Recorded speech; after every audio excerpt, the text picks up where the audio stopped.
Hello, my Teaserking family. How's everybody today?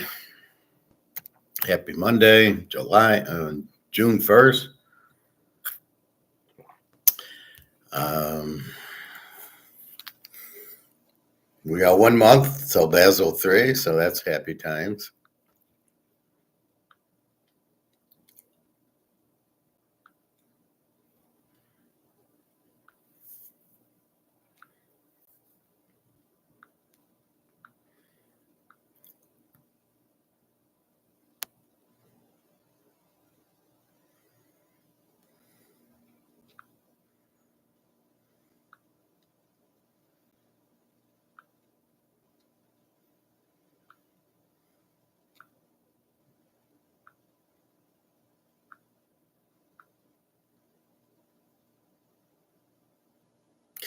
It's weird.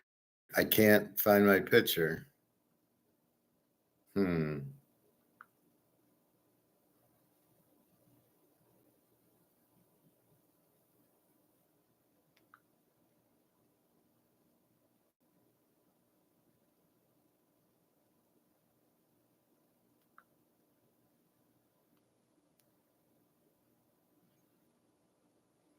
Very strange.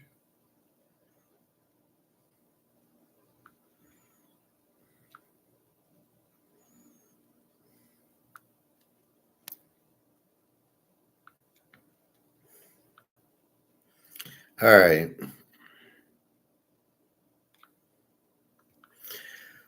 So let's talk gold and silver. What's going on? Gold is up $80 at 33.72. So we see what China's doing. Where China's like not doing anything.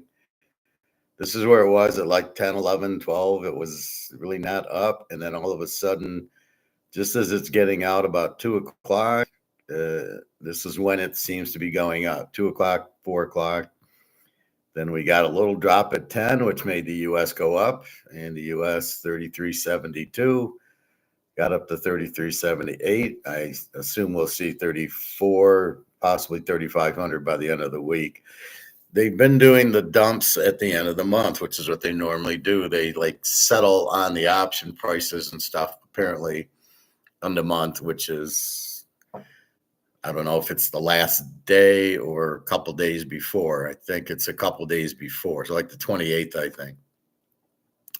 And so that's creating, okay, we've done our little shorts, our option shorting the option, wanting the price to go down to market.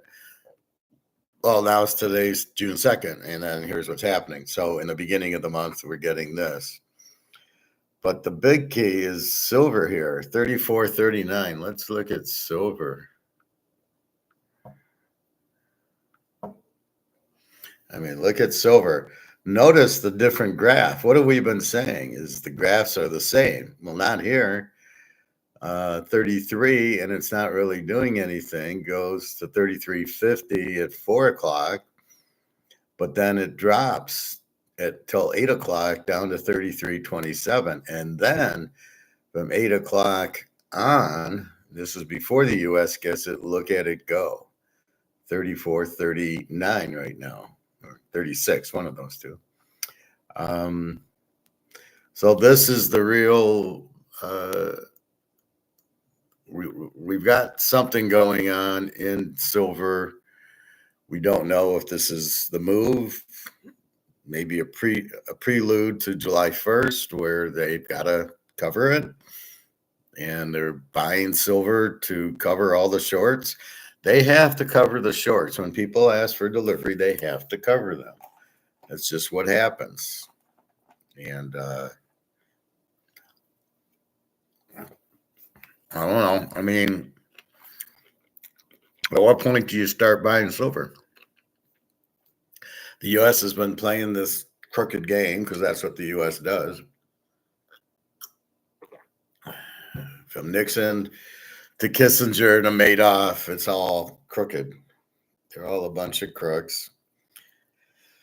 And they think they can get away with it because they think that you can just keep printing money. The problem with the world is it's mostly Keynesian, and Keynesians are idiots. But they don't know it. And they think, oh, this is great. We can be corrupt and we can print money and we can start wars to end recessions. Basically, they're morons, right? They just don't get it. You can't. Wars don't end recessions. Wars cause depressions because they're expensive and there's no revenue being won.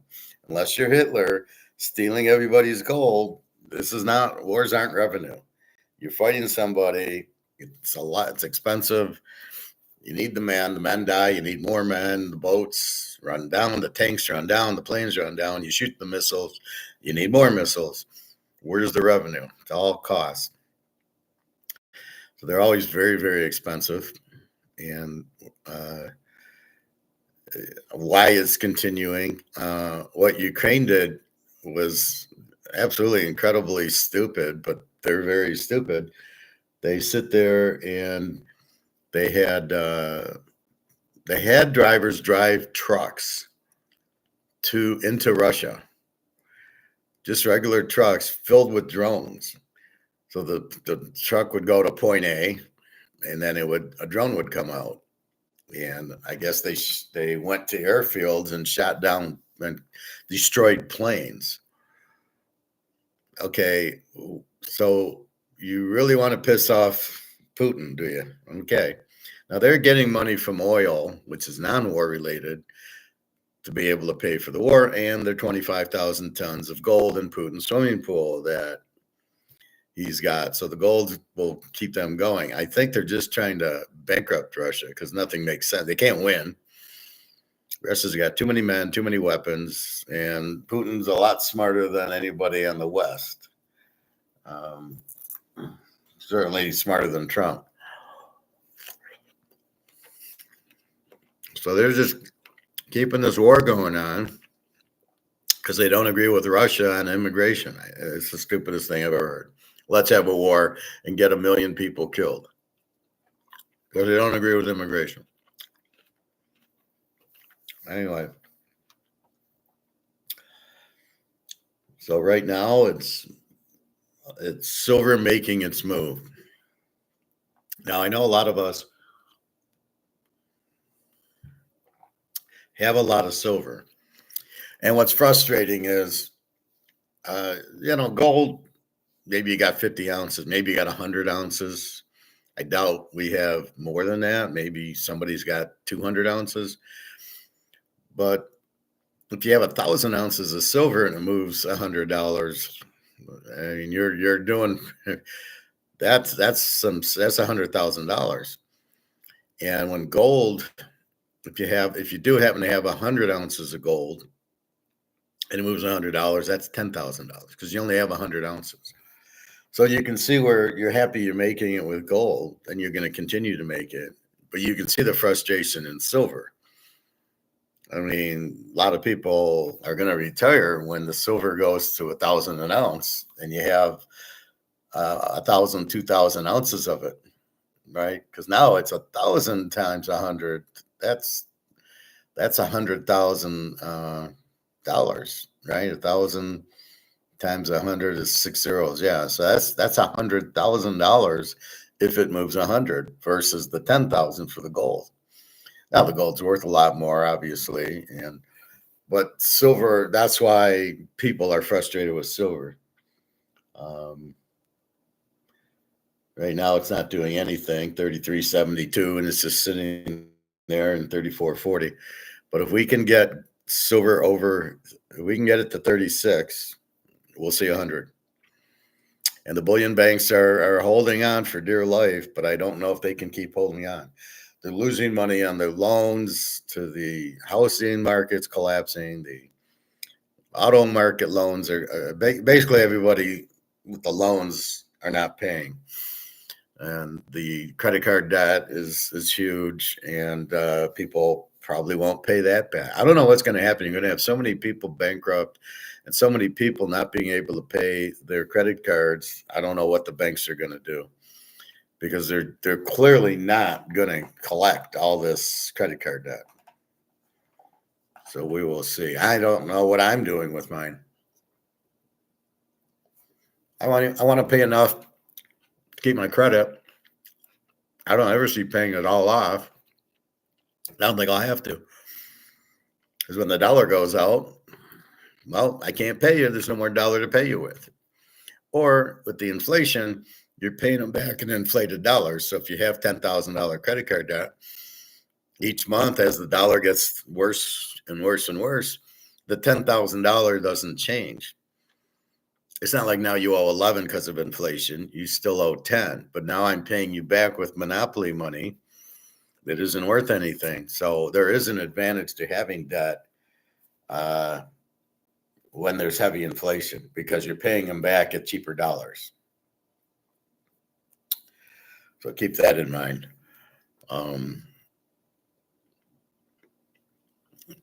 China is not dealing. They're expanding the yuan, so there's less demand for the dollar. Anybody's like, well, there's 50% or 60% dollar. That's bullshit. That's because they're forced to make these FX things. So if you're Switzerland, you want to buy British pounds, you have to buy dollars to buy pounds. Well, what BRICS is doing is saying, fuck that. I'm China. I'm just going to give you yuan for Brazil money, and Brazil will give Brazil money to China. The problem is we don't know the value of their money because it's all worthless. And so who knows what it's all compared to the dollar, and it's all just make believe what the yen's worth to the dollar is just fantasy. I mean, how is the pound worth more than the dollar when the pound's broke? Most of these Western countries are broke. Most of the BRICS countries are rich because they have gold. So when you have gold, you're fine. So China's gradually doing deals where they're going to settle in yuan. Now that takes the value of the dollar down because it takes the demand for the dollar down. As I say, if I can't sell this if nobody wants it, if there's no demand for a product, I can't sell it. And that's electric cars. There's really no demand for the car. If you bought one, you're stupid because try selling it. Well, wait, the battery's got a year on it. You probably have to go charge it every day like I do on my cell phone and my computer. I'm always charging it. That's why I'm here. I want to keep the battery plugged in.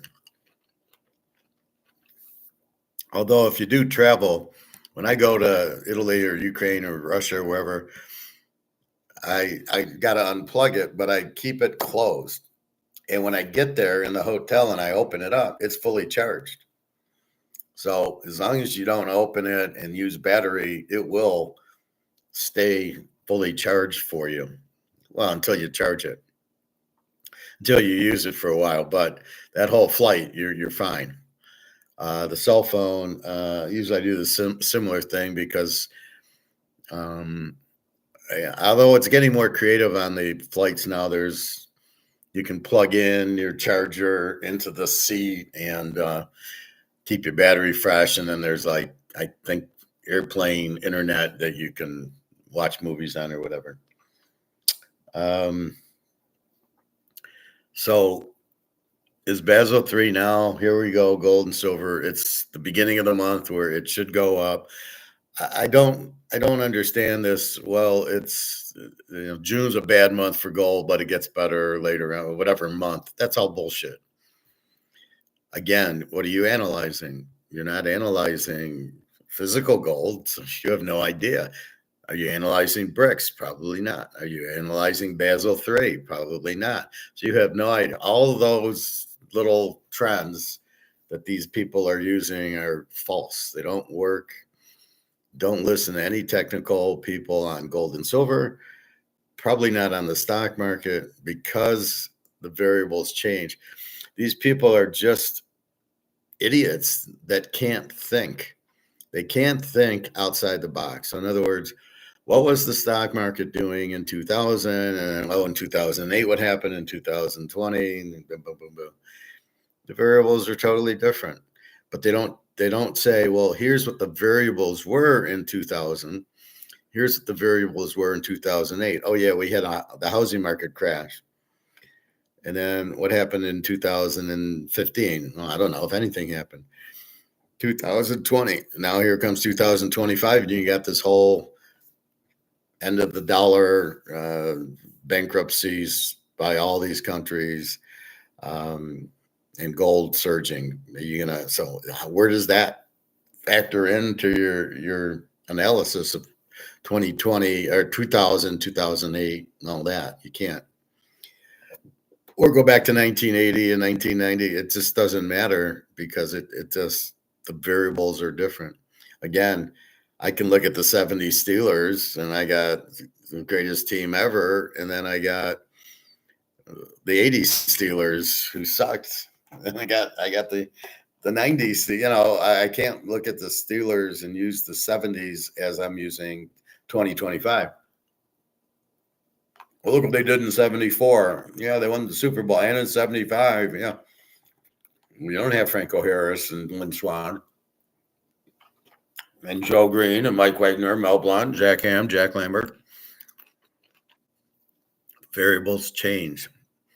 That is the key concept that I want you guys to realize and understand. When the variables change, that's what happens. That's why you have to look at apples to apples. And you can't. You can't. What are the apples in the 70s when we had the big depression and the gas wars and gold going up? We had heavy inflation. Did the inflation go away?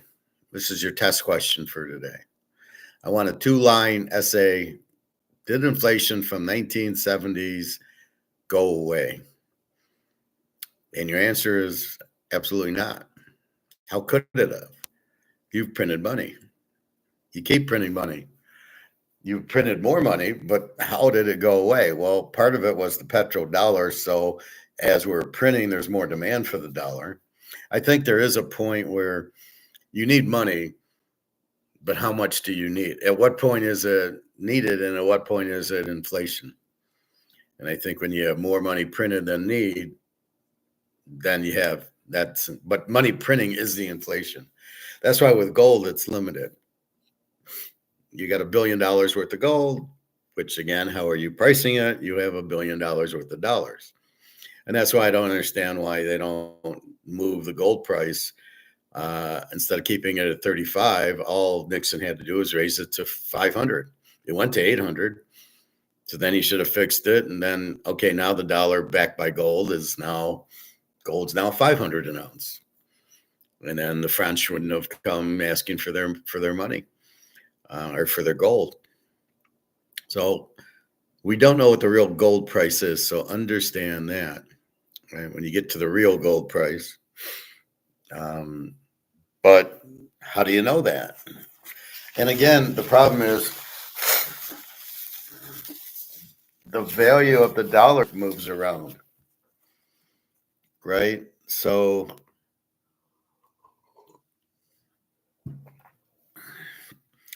let me get my cards.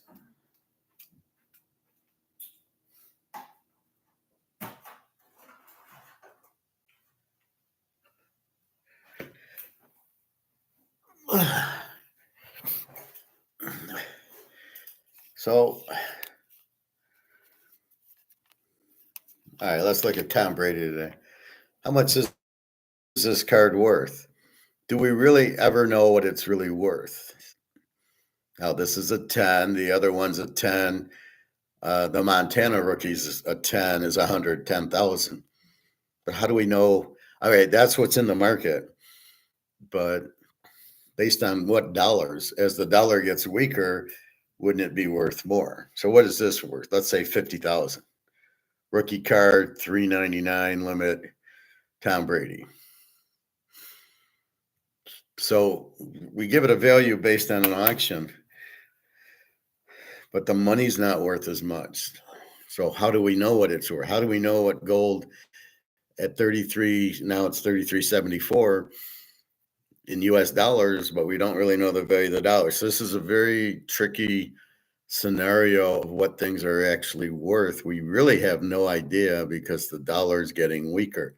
the dollar value changes, which creates the assets to change, right? The Canadian club, what is it worth? Well, we don't know. The dollar keeps losing value. I contend it's valueless. Well, I can go to the store and buy something with it. Well, that's because they have to take it. Doesn't mean it doesn't have a value. So again, if we get into money, it's a medium of exchange. You get paid 100 grand at your job. Well, what's that? With inflation, you need 130 to keep up to get the same as you got with 100, because your 100 won't buy what it used to buy. And that's really the problem. So it is mind boggling. Now, the question is does gold have a price? It might in gold, but what is it? We don't really know. It is not 33.72. It's much, much higher than that, because it's priced by COMEX and they do the shorting and the longing, the price going up and down. So why would gold go down if it's not being sold? So it's a very tricky thing to figure out the real price. You can kind of figure out the prices of certain things. You go and you get a bag of Oreos. 1 minute it's $3, next minute it's $6. So you're constantly, the value of the dollar is right now it's going down. And here's a perfect example. I showed you this yesterday. So gold's 33.75 in US dollars. See, US dollars. But let's take a look at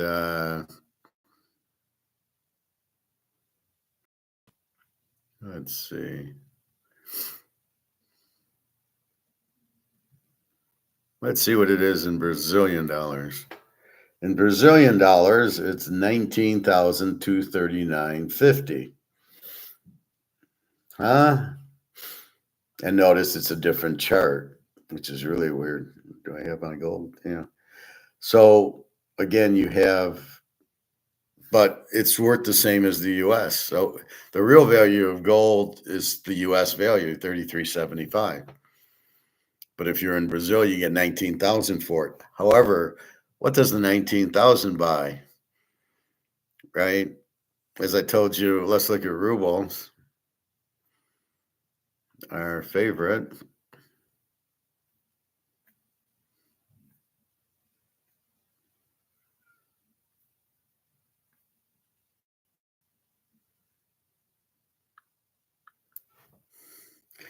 So in rubles, it's up today to 267,467. Yesterday we looked at it, it was 255 or 253 or something.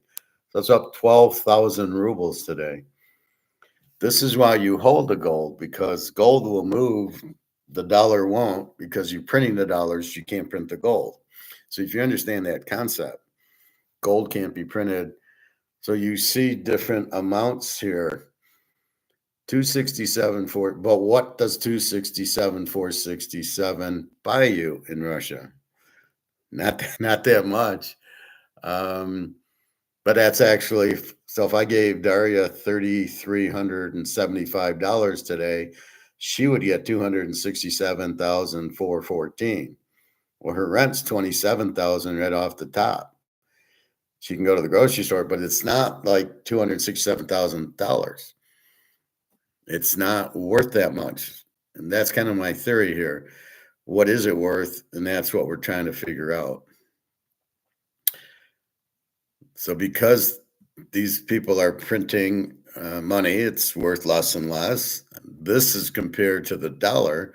So the ruble, again, 267,000 rubles for gold is compared to the dollar at 33.75. And that's where it really gets confusing. So what is gold really worth? Well, it depends on your country.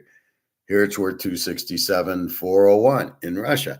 However, what does that buy you? What is that value? Oh, you can go to the grocery store and it's going to cost you 200,000. Well, probably not that much. Probably cost you 50,000. I don't know. Daria's rent of 27,000 is like $330. So to put it in perspective, so their dollar is not worth a much. Now they just came out with a new one. Now, if they back it by, that's because it's not backed by anything. And this is my point on Bitcoin. Bitcoin is in dollars, not backed by anything. What is the point? Let's see what Bitcoin's at right now. Any guesses? I don't look at it too often, just in class here. Otherwise, I don't really care. And Bitcoin now is down to 104,000. Oh, wait a minute. It went all the way up to 111. It was going to go to $1 million. Then why is it going down to 104? And that's the real problem, right?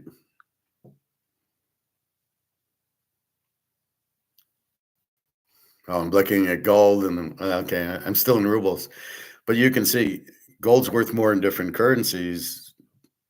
At the end of the day, if you use the US dollar, gold's 33.75. So it's the dollar that isn't worth anything. So we're at 33.73, which equals 270,000 rubles because it's like 80 to $1 buys you 80 rubles.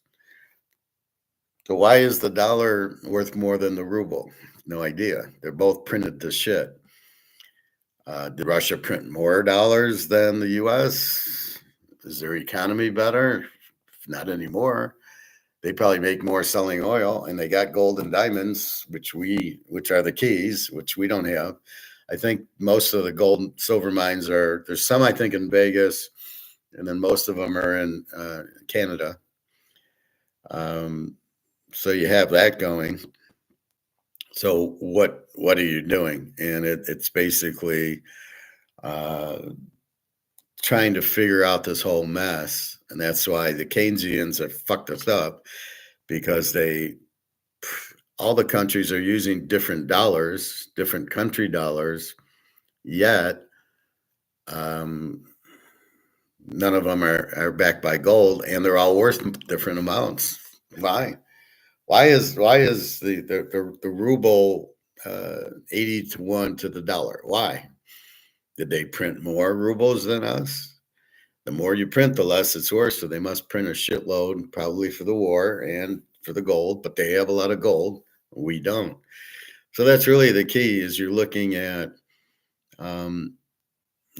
looking at the gold as a thing. Now, the thing I do tell you is when we look at spot gold, it's just gold, right? Spot gold is not US. Spot gold, let's see. Let me go to my thing.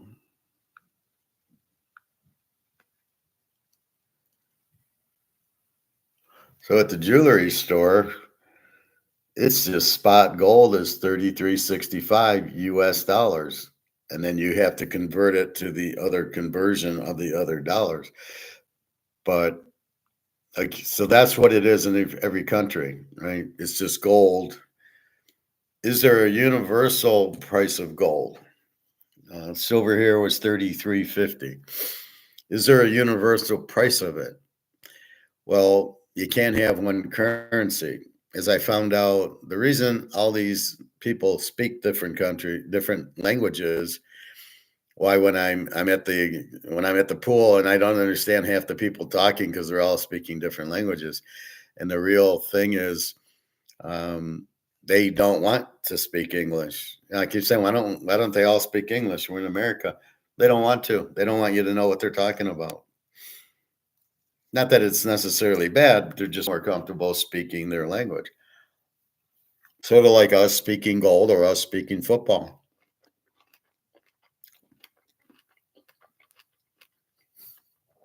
So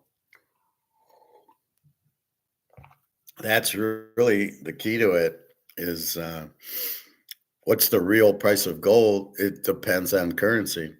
What's the value of your dollar? Depends on where you're at. like I said, it takes 27,000 to get a small apartment for Daria, and I'm sure there's $1 million apartments. And mostly in Moscow, they have a real rich section and then a real poor section.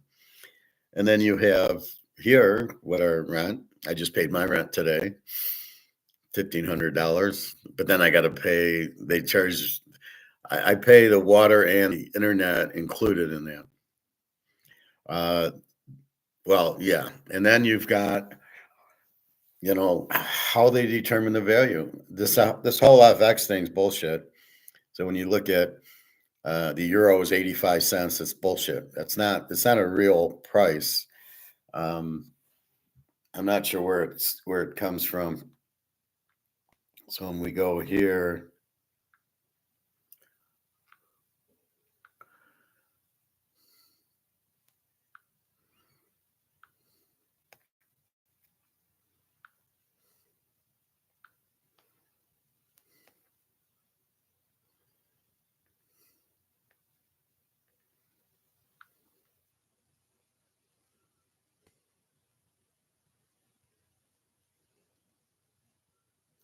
so when we look at this and we get the FX rate, $1 will buy you 88 cents to the euro. So the euro is worth more than the dollar. But if we look at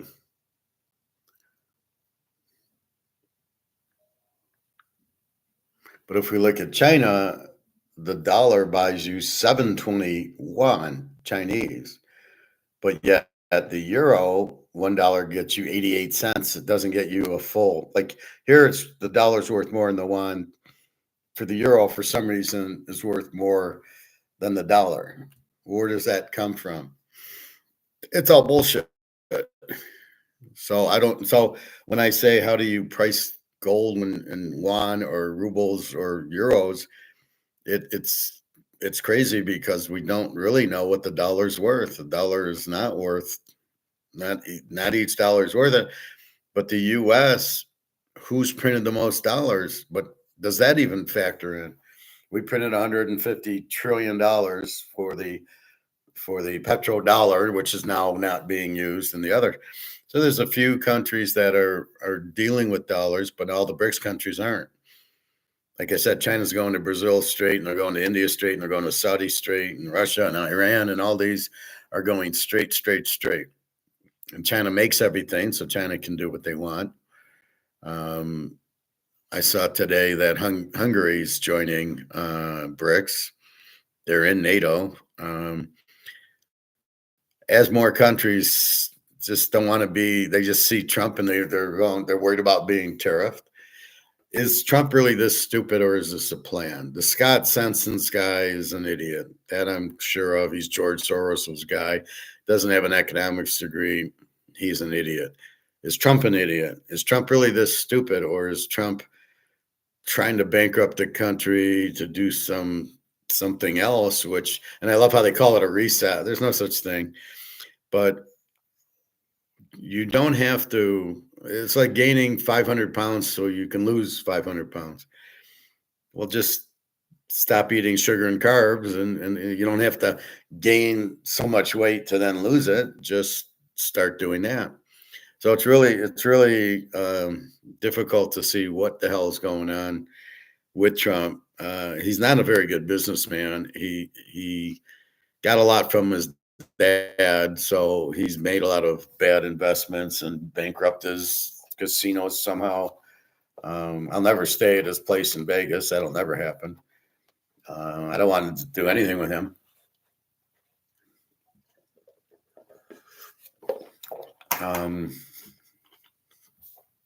So I'm not really sure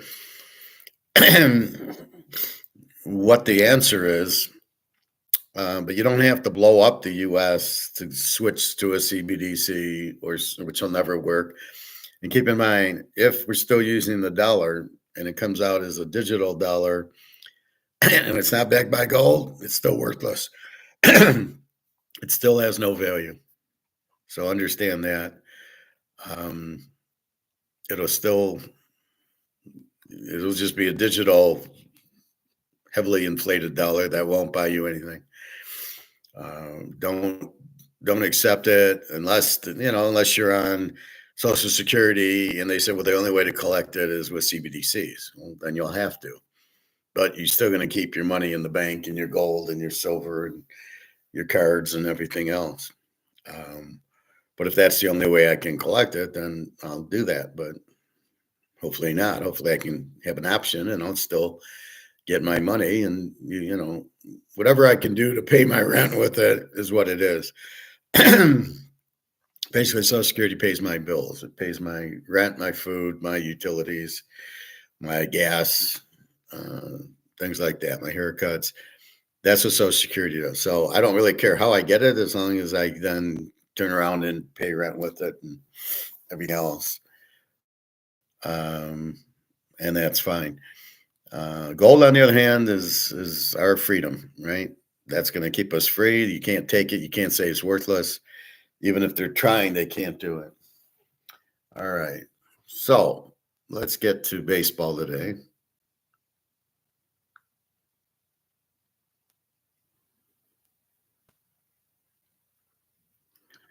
Let's check our Dow. Dow's down 190. Let's see, 1211, right? Okay. It's down $199 to 42. This is the biggest joke. With tariffs, things are going to cost more. How can your company do better? Right? The money's worth less. How can the banks be better? This is just bullshit algorithms, not real. I don't know if money even drives this. 42,000 is just a joke. It's not worth half of it. So that's why I warn you to get out of it, because a lot of it is algorithms. So it's not even real people. It's just computer programs moving the money around, which is not what a free market's all about. So I would not walk but run out of this. Okay, let's get to baseball.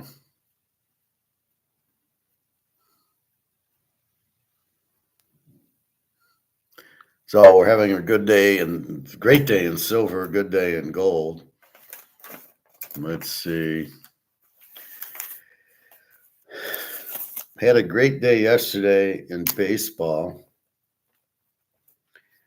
On my picks, Philly under 8 wins. The Mets win. Cleveland wins. KC under wins. Arizona wins. Texas wins. And the only loser were the Dodgers. And when I looked at the box score, I would have played the under in the game because there was two good pitchers going. So 1, 2, 3, 4, 5, 6 and 1 yesterday. So I was happy day. I hate when the new month comes. I've lost my trading places and I lost my Euro trip. It's always a sad day when they change it. I don't know why they change these movies in and out every month instead of just leaving a library. It says, "Oh, my favorite, yeah, trading places." Why do I lose it? Where is it going? It's crazy. All right. So today is June 2nd on a Monday, and a handful of games, not a lot. And there's no early game, so we start at 6:40. We got Colorado at Miami. Miami minus 208. We got Jermaine Marquez 1-7 with the 7-1-3, and Max Meyer 3-4 with the 4-5-3. So you got to go with Miami here. Colorado 9-50 now, and here Miami's only a minus 200. Seems kind of weird. Max Meyer 3-4 with the 4-5-3. Not great, but against Colorado. But I don't know what to do with this game. Colorado can't hit. They're terrible on the road. Miami should win. I think we just got to go with Miami. But I'm not going to bet it just because Colorado is just. They're like the Carolina Panthers. Just bet against them. Milwaukee against Cincinnati at Cincinnati. Cincinnati 120-9. Aaron Chevalier 0-0 with the 6 ERA. Brady Singer 6-3 with the 4.60 ERA.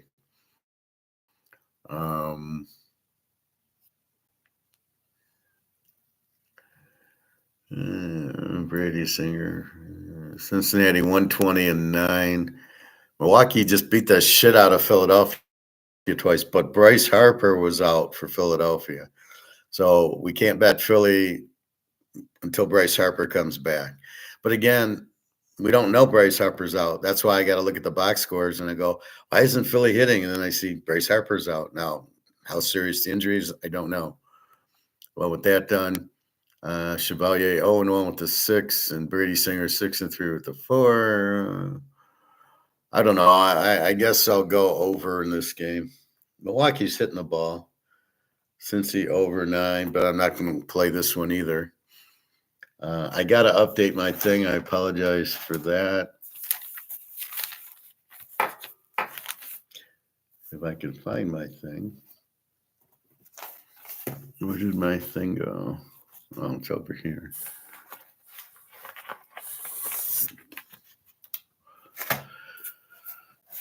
Okay. So, Milwaukee, Cincinnati. Cincinnati with 5 hitters, Milwaukee with 5. Yeah, we'll go over. Cincinnati over 9 is fine.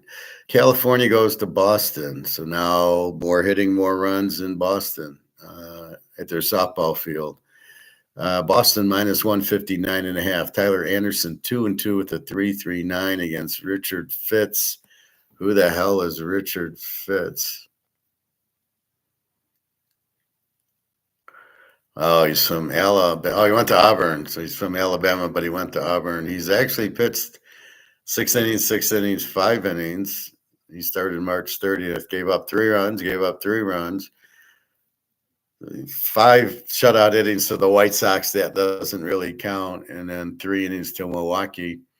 I don't know why only 3. Gave up 2 hits and a walk.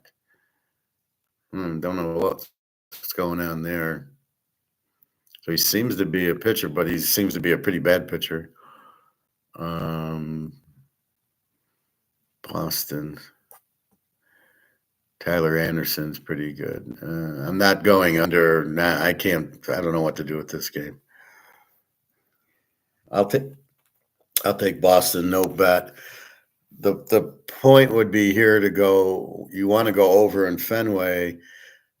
Tyler Anderson 2-2 with a low ERA, and Richard Fitz 0-2 gives up probably 3 runs here.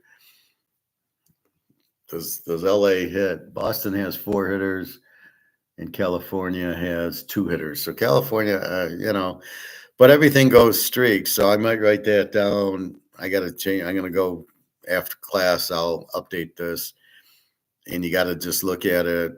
But like yesterday, the Tigers faced a lefty, and all their good hitters were out because they can't hit a lefty. The 300 hitter Carpenter, who's their leadoff hitter, can't play because it's a lefty. What is wrong with the manager? Either he's a 300 hitter or he's not. I mean, the ball comes over the plate the same. So, the ball has to come over the plate to be a strike. Who cares if it's a righty or lefty throwing it? Does it really matter? And this is where the managers, I find, are really just stupid. They look at the analytics way too much. They don't look at. So you don't think Willie Mays could hit a right-handed pitcher, or Hank Aaron, or I can't use Mickey because he always could hit from both sides. Derek Jeter couldn't hit a righty. Alex Rodriguez, really? These guys can't hit right-handed pitching because they're right-handed. I just think it's crazy what their managers are doing. Way too much micromanaging. There's no feel. It's all statistics, which you can't win with that. All right. So we're going to take Boston because they're at home, but Richard Fitz, I don't know. Plus he's from Alabama. Detroit goes to the White Sox. Detroit 235-8. The White Sox have won 18 games. Detroit 39.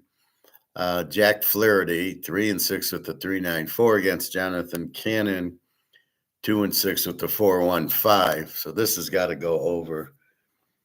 So I'll take the Sox over 8.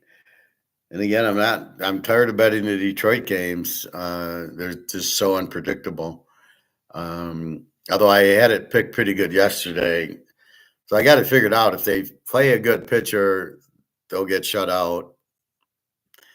If they face a lefty, they're in big trouble because all their players are left-handed, and the guy pulls them out of the game. No, a 100 hitter is not equal to a 300 hitter. Flaherty's terrible. He's been pitching really bad. And this Jonathan Cannon, 2-6 with the 4.15. I don't know. I think this is the only way you can bet this game's over. And you don't know. Detroit could lose 2-0 again here.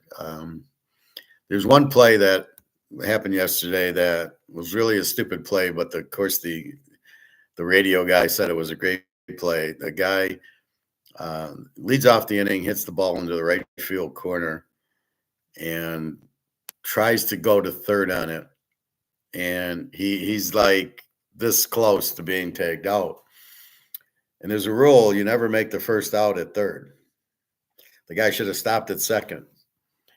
Now, as it turns out, they got a wild pitch and he scored and they win 1-0. So he looks like he's got a brain in his head, but he doesn't have a brain in his head. You never make the first out at third. You're on second, you're in scoring position.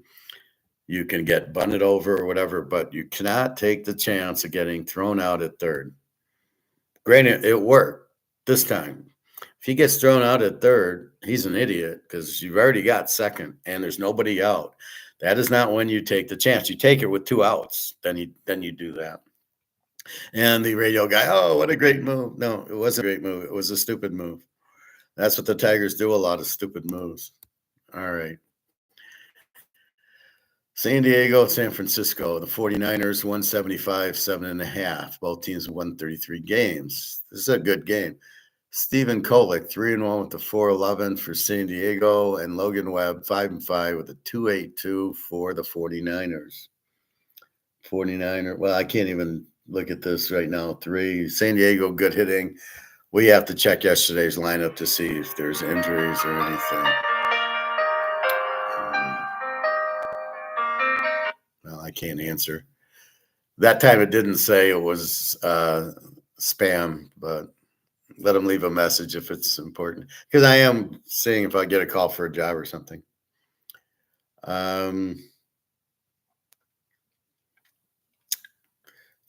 So in this case, Frisco, I'm going to go under in this. SF under 7.5. This will be our 2-unit play. This will be our first play of the day. Yeah, they're both 33-24. Minnesota goes to Oakland. Minnesota's 160-9. Joe Ryan, good pitcher for Minnesota, 5-2 with the 2.57. Luis Servino, 1-4 with the 3.89. Oakland, pretty much a good hitting team, but I don't think they're going to hit here. Mini 160. Let's go. Well, based on these pitchers, we're gonna go under. Let's go mini under 9. No bet. It's a hard one because you like Joe Ryan to win. Servino's not bad. He's 1-4, but 3.89 ERA. He could easily shut him out. Minnesota doesn't have that many good hitters. I think under is a good play, although Oakland can hit, but they're not going to hit Joe Ryan. But what's been confusing me lately is here's a pitcher with a 2.5 ERA, and he gives up 5 runs. I think it happened in the Yankee game the other day where I'm looking like, why did I take the Yankees? Well, the pitcher's got a 2.6 ERA, and he gave up 7 runs in 4 innings, and you're like, but he's got a 2.5 ERA. He shouldn't be giving up 2 runs. He should give up 2 runs in 9 innings, not 4 or 5. So a lot of these ERAs are kind of skewed where you think they're good, but they're really not. And then you think they're bad, and the guy's got a 6 ERA and he throws a shutout. Again, these are averages, so you got to be very careful. It's got to be, you don't have it yet, but it's really got to be matchups. How does the guy do against the team? And I think I nailed one yesterday where The guy had just lost to Cincinnati and was playing him again. And I think he lost again. I think we had a good thing on it because the only game I really lost was the White Sox somehow won. And then the Dodgers lost to the Yankees. The Yankees must have got pissed after losing 18-2 Saturday night. And our last game is the Jets, Jets go to the Dodgers. So the Dodgers get the Yankees, and now they get the Mets. Dodgers minus 169.5. Big favorite. Paul Blackburn for the Mets. Now, I heard of him, but he's 0-0, so he must be on a rehab. Let's check him out.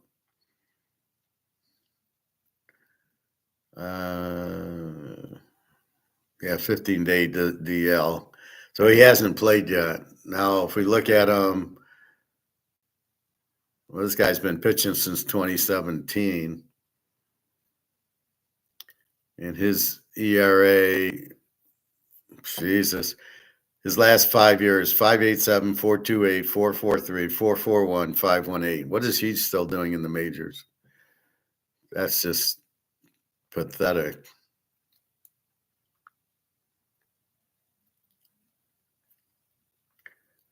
So against Dusty May, 3-4 with a 4.20. So this the total's 9.5. We got to go. We're gonna go LA over 9.5, and I'll play this for 2 units. So here's my plays: Miami, Cincinnati over 9, Boston, the White Sox over 8, the 49ers under 7.5, 2 units, Minnesota under 9, and the Dodgers over 9.5, 2 units. So just 2 plays, but there's not a lot of games, 3, 6, 7, and they don't start till tonight. So that's what we have. Great day yesterday. But to see it's inconsistent, I can have a great day. Everything goes according to Hoyle yesterday. And then the next day, you're looking, you make the same bets. Well, like on the 30th, terrible day. But then the 31st was much better. And then the first was great. And now, who knows? But I didn't play anything today. Tomorrow I'm going to go meet Luke near Toledo, Ohio. It's not actually in Toledo. I tried Yahoo mapping it, but I want to take one highway, and it's got me taking another one, which I'm not going to take because I got to go out of my way to get to it. So I'm going to take this other highway, and hopefully can find it once I get there. And it's about an hour drive.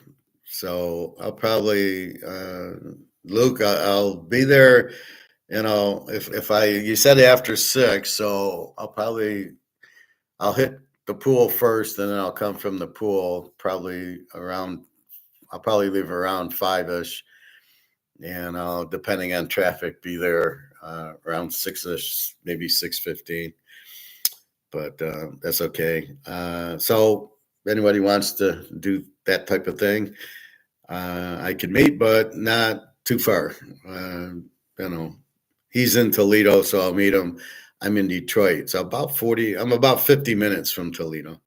That's as far as I'll go. But that's okay. Yeah, I won't go to Canada. I'm scared of crossing the border.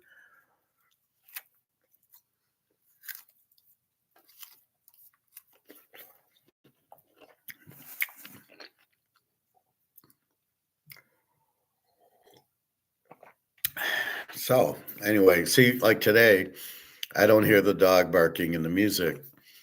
I hear it more on the weekend. They seem to be in. They still haven't gotten the concept how lulled they are, and it's pretty. And I can't turn the TV on to muffle them because I gotta teach. I was talking to some guy. He said, "Well, wear headphones," and I said, "Well, if I had headphones on now, can I hear talking to you?" And he says, "Yeah, but I don't know. I don't want to really wear headphones, and then I got to hear what I'm saying. So I don't know. We'll see. But again, like most of the time, it's not a problem. But we'll see. Paid the rent today. So it only went up, I think, $25 or $30, which fine with me. And then I'll get my unemployment tomorrow, and I got to pay a credit card. I put gold on the credit card, so I got to pay that down. And otherwise, pool later. Let's see. Let's see if there's anything in football. Top NFL news. Top 10 NFL preseason games feature plenty of rookies. Hey, who says the rookies will play? How will the Browns handle loaded quarterback room with Prime and Dylan Gabriel? Well, probably they'll make a mistake and play Prime too much. Question is, why did they draft them both? They need help at a lot of other positions than having Dylan Gabriel and then getting Prime. Steelers are in a Rodgers limbo of their own making. Oh, they got Will Howard. They're fine.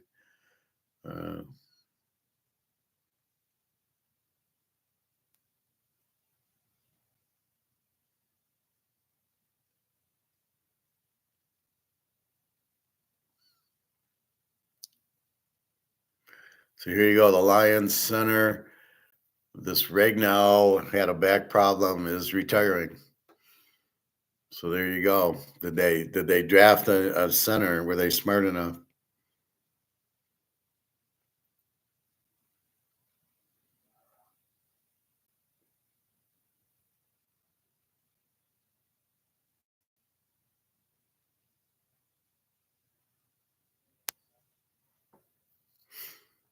So there you go. So they've already lost a All-Pro center.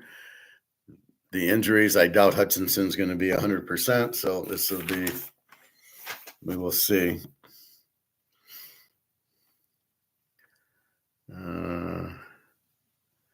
How can you watch any preseason game? Top 10 NFL. Yeah, it's McCaffrey and it's J.J. McCarthy and all that. All right.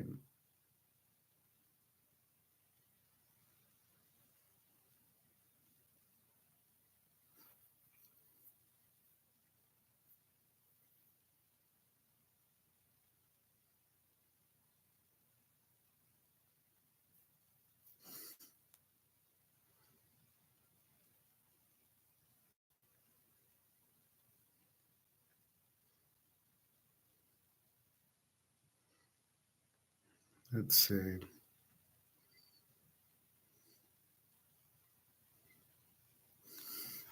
See, it's more of this stuff.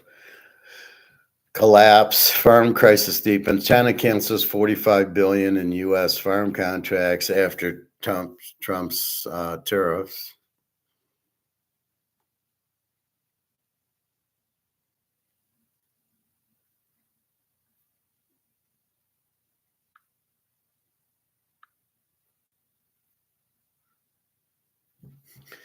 And we got China, 22 trillion just disappeared. China's spending crisis is worse. Trump doesn't understand what must be done to end the Ukraine-Russian war. China rejects $6.1 trillion. China cancels dollar trade first. In a controversial new bill that just passed, all 50 states approved $38. What if the U.S. lost control of $6.1 trillion in global trade without even realizing it? On May 26, 2025, China quietly executed a massive, behind-the-scenes maneuver that drastically altered the course of global trade. Without firing a single shot, China issued a directive to its banks to cancel dollar-based transactions and shift trade settlements to the UN. Within hours, countries across the world began pricing key commodities like oil, steel, and machinery without the use of the US dollar. President Trump had demanded Beijing open its markets, but China made its stance clear. We'll trade, but only on our terms. This wasn't a tariff skirmish. It was a financial rebellion, and its implications could permanently weaken America's dominance over the global economy. While US officials were still urging China to rebalance its economy, China moved swiftly and decisively.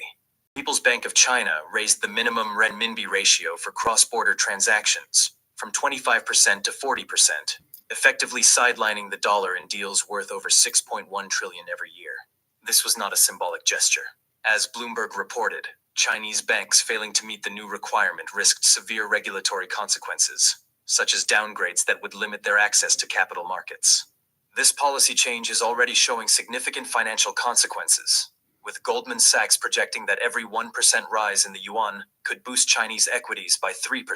But the shift didn't stop there.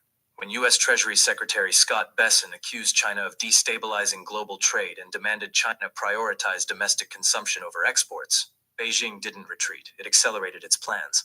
Instead of pulling back on exports, China doubled down on a renewed made-in-China strategy, focusing on high-tech industries like artificial intelligence, robotics, and semiconductors.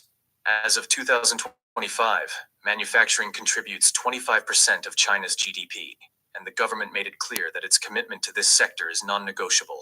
Rather than accepting a binary trade framework of less production or more consumption, China intends to expand both, while ensuring that growth is denominated in yuan, not dollars.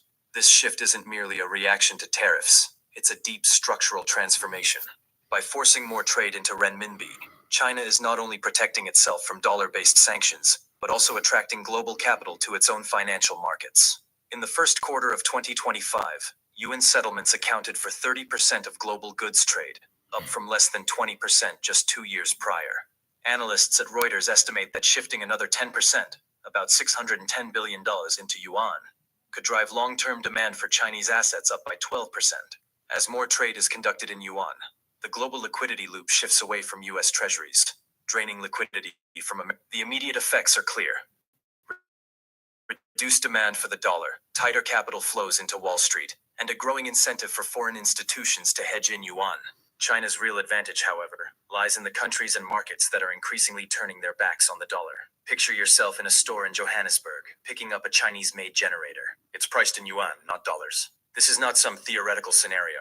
By Q1 2025, trade between China and BRICS nations surged to 1.49 trillion yuan, roughly $209.7 billion.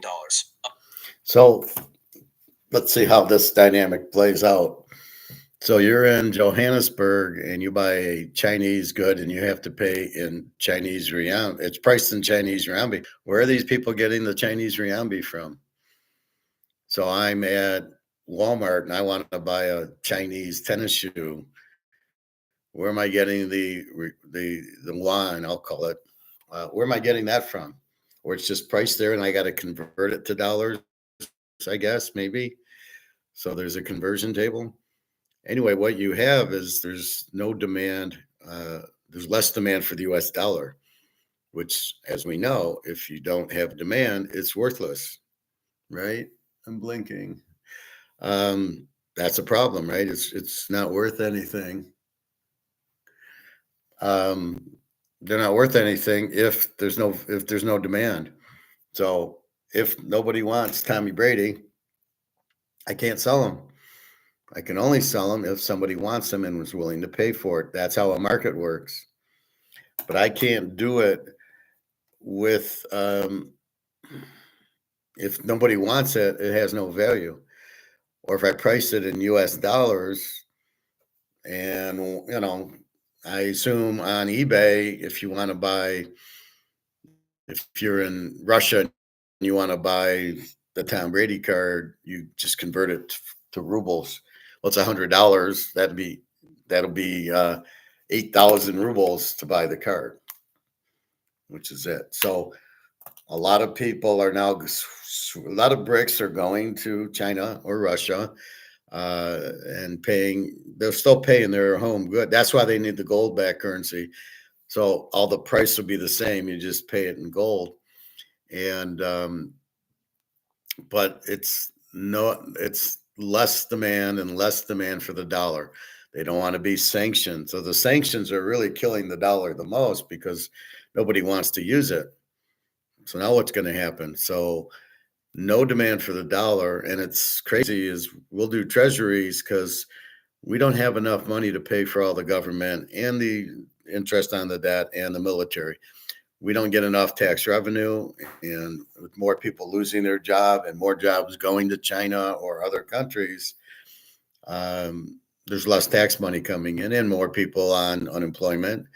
A lot of the baby boomers are going on Social Security, and this is really what's going to break. This is what really is the straw that broke the camel's back is going to be Social Security. Because people like me who are retiring, who are getting Social Security, well, because you fucked around and stole our money and didn't put it in an account, and now you've taken the money, there's nothing in Social Security. So all the money I put in my life, 50 years, I started when I was 16. Where's all that money? Well, we gave it away, or we used it for military, or we used it for the government. Joe Biden's house stole it.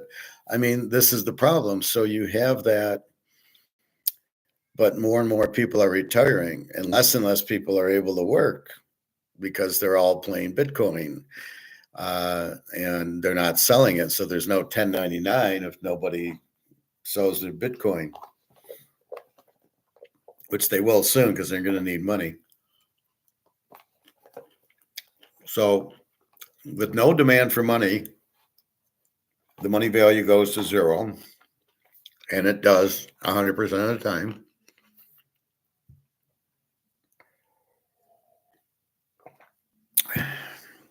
This is why gold and silver are the great neutralizers.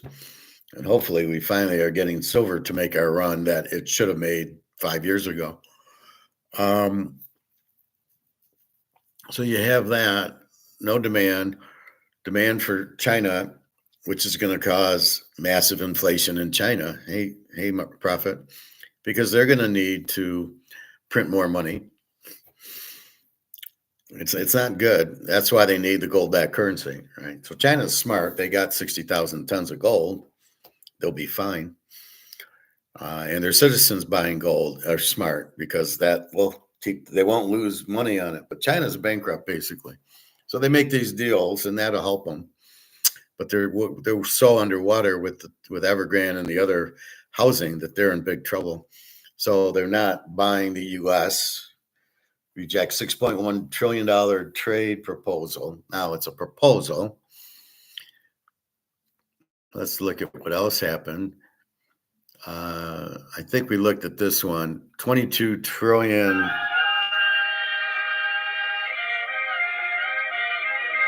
Tomorrow, when savings are used to build up the state-owned. Prolonged housing crisis in China having a knock-on effect on the rest of the economy. There's a road that speaks volumes about the state of the Chinese economy. A multi-billion yuan expressway, one side unfinished and abandoned, a symbol of a system that's stuttering. I know that China is doing very poorly right now. China could be facing an extended economic downturn. China's economy is struggling because Chinese citizens are just not spending. In China, household spending makes up less than 40% of GDP. In the US, it's 70%. See, I prefer the ones from China because this could be slanted because it's business basics.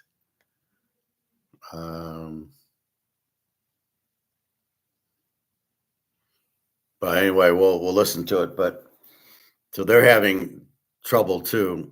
Everywhere in the world's having trouble because they're on dollars that are worthless, right? So they're not completing projects.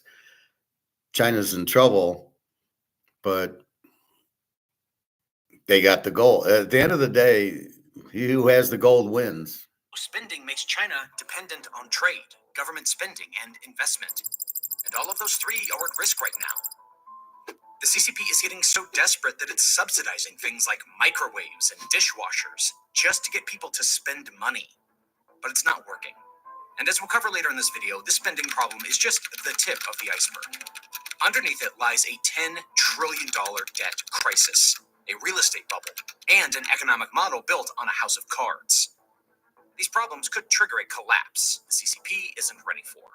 And it all starts with low spending. The big reason for this is that Chinese citizens believe in saving more than spending. For every 100 yuan they earn, they save 32. This is also called the household savings rate. Recently, total household savings in China hit a record high of 140 trillion yuan, or about 19 trillion US dollars. And what do they save? Gold. They don't play stock market because it's crooked. They were in housing, but that collapsed. So if they have any left, it's in gold because it can't be in the banks because the banks are not letting you have your money out. So all that money they're saving is going into gold. We do save. When me and you buy gold, we're saving, but it's not being recorded anywhere. It's recorded by the banks, and we're out of the banks. China as a whole has more money sitting in bank accounts than the entire country earns in a year. That's the polar opposite of America, where people believe in spending and then spending some more. The U.S. household savings rate varies from month to month, but right now it's about 4%. So for every $100 earned, only $4 goes into a savings account. And for decades, the American model has worked pretty well. If everyone spends more, there's more demand, and the economy grows. This unshakable... All right, that's bullshit, what he just said. The demand doesn't grow. And first of all, if people are getting their money, it goes into a 401k, that's savings. It's just not in a bank account. So people like Luke's friend who has, and the company matches what he's saving, but not in a bank. So are they talking about people putting money in the bank? Then you got the Bitcoiners, so they're putting their money in Bitcoin. And then you got us gold and silver people who aren't putting our money in the bank, but we're putting it into gold and silver. I would call that savings. I would call this savings, right? I would call I'm maximizing my savings with this. This is savings. A Rolex is savings. Buying an asset is savings. Putting it in the bank, getting 1% interest is stupidity. You'll never get it out, and it's not going anywhere, and the value of the dollar is dropping. So if you have any brains, you're in gold and silver, you're in the cards, you're in the Rolex, you're in the Picassos, or you're in the stock market, but you don't realize you're dead, or in the Bitcoin and you don't realize you're dead. But that's where people, so they're not counting that savings. I question what he's looking at. That makes no sense. No. Savings in the bank. Nobody, why would you put it in with 1%, 2% interest? Everybody's going to want to make money, and that's why they go into stocks, and that's why they go into Bitcoin, is they are saving their money there. So this is an incorrect video. The consumer market is one of the reasons why America makes up a third of global consumption, despite only having 4% of the global population. But China just can't manage to copy this model. One of the reasons for this is a historical one. In recent memory, China has suffered famines, widespread poverty combined with terrible government overreach. All thanks to this guy, Mao Zedong. That kind of suffering has had an impact on people's trust in the future, and on how much they save. Elderly people still remember the time when Mao Zedong just took people's assets away, like it was nothing. During his so-called Great Leap Forward, up to 55 million people died due to food shortages. And that was only about 65 years ago. By the way, famines are not uncommon in Chinese history. In the 20th century alone, there have been 7. That's why Chinese culture says people should save their money, because it can help you to survive such a crisis. One of the quotes of Confucius, a key figure in Chinese culture, is that when prosperity comes, do not use all of it. And prosperity for China only he figured that out by himself. When Deng Xiaoping opened up the economy. Nowadays, most people... Hey everyone, big heads up. Paleo Valley is running a sale on all their meat sticks right now. You can get 30 sticks for $36. Nowadays, most people in China receive a paycheck every month, and they're supposed to go and buy goods and services with this. But understandably, there's not a lot of trust in the new system yet, and they're right. As we'll cover later, Xi Jinping is already undoing everything that helped the Chinese economy grow. Now, the CCP's 50-cent army definitely isn't going to like this one, so it's entirely up to you to help us spread the truth. If you can please take a second and hit that like and subscribe button down below, it helps out our work tremendously. Thank you. It's not the only reason for saving, though, especially for young people who were born during this time of prosperity. As it turns out, they also don't spend a lot. One of the reasons is that saving is the best way to get ahead in Chinese society. People's social status depends on how much they own. Having a home in a major city like Beijing, Shanghai, or Shenzhen is pretty much the biggest financial achievement you can dream of in China. And if you manage to buy multiple properties, then you've really made it. Also, the cultural norm in China is that you need to own a home before you can get married. You can't just rent it. The only problem is that properties in Chinese cities have gotten ridiculously expensive. In Shanghai, house prices are 50 times annual average income. In Shenzhen, Guangzhou, and Beijing, It's more than 30 times income. Pretty crazy, right? Needless to say, most Chinese people can't afford this because the payments on the mortgage would be too high. So they choose to slowly save up money one day to be able to buy, which is one of the reasons for this high savings rate even among young people. On top of this housing issue, having some extra money saved up in a bank account is necessary in China. Despite the CCP preaching, if you can get the money out of the bank, which they can't. I don't know when this was. This is what I hate. One day ago, he did not get 299,000 views in one day. So this came out before, so this is pretty much outdated. So let's not waste any more time on that. That's why you got to be careful who you listen to.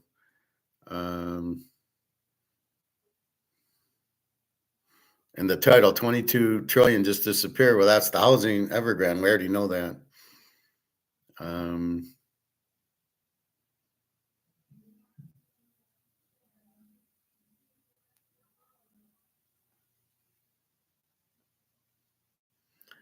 Colonel Douglas, Trump doesn't understand. Now let's watch a little of the. Trump's view of the world is almost infantile. He talks in terms of settling a dispute in the schoolyard between two young boys. That's not what this is about. He's never demonstrated a real grasp of what is going on in Eastern Ukraine and what has gone on in Ukraine and Russia, period, for the last, I would say, 100 years at least. It would be better if he understood the longer term implications of everything that's happened there. But the point is, certainly the last 100 years have gone right by Donald Trump without him understanding anything. And as a result, you get these stupid remarks about, well, he's bad and I don't like either of them and blah, blah, blah. Well, the truth is there's not a damn thing he can do about any of it. And threatening sanctions at this point, results in a big oh-hum from the Russians. What are you going to do to them?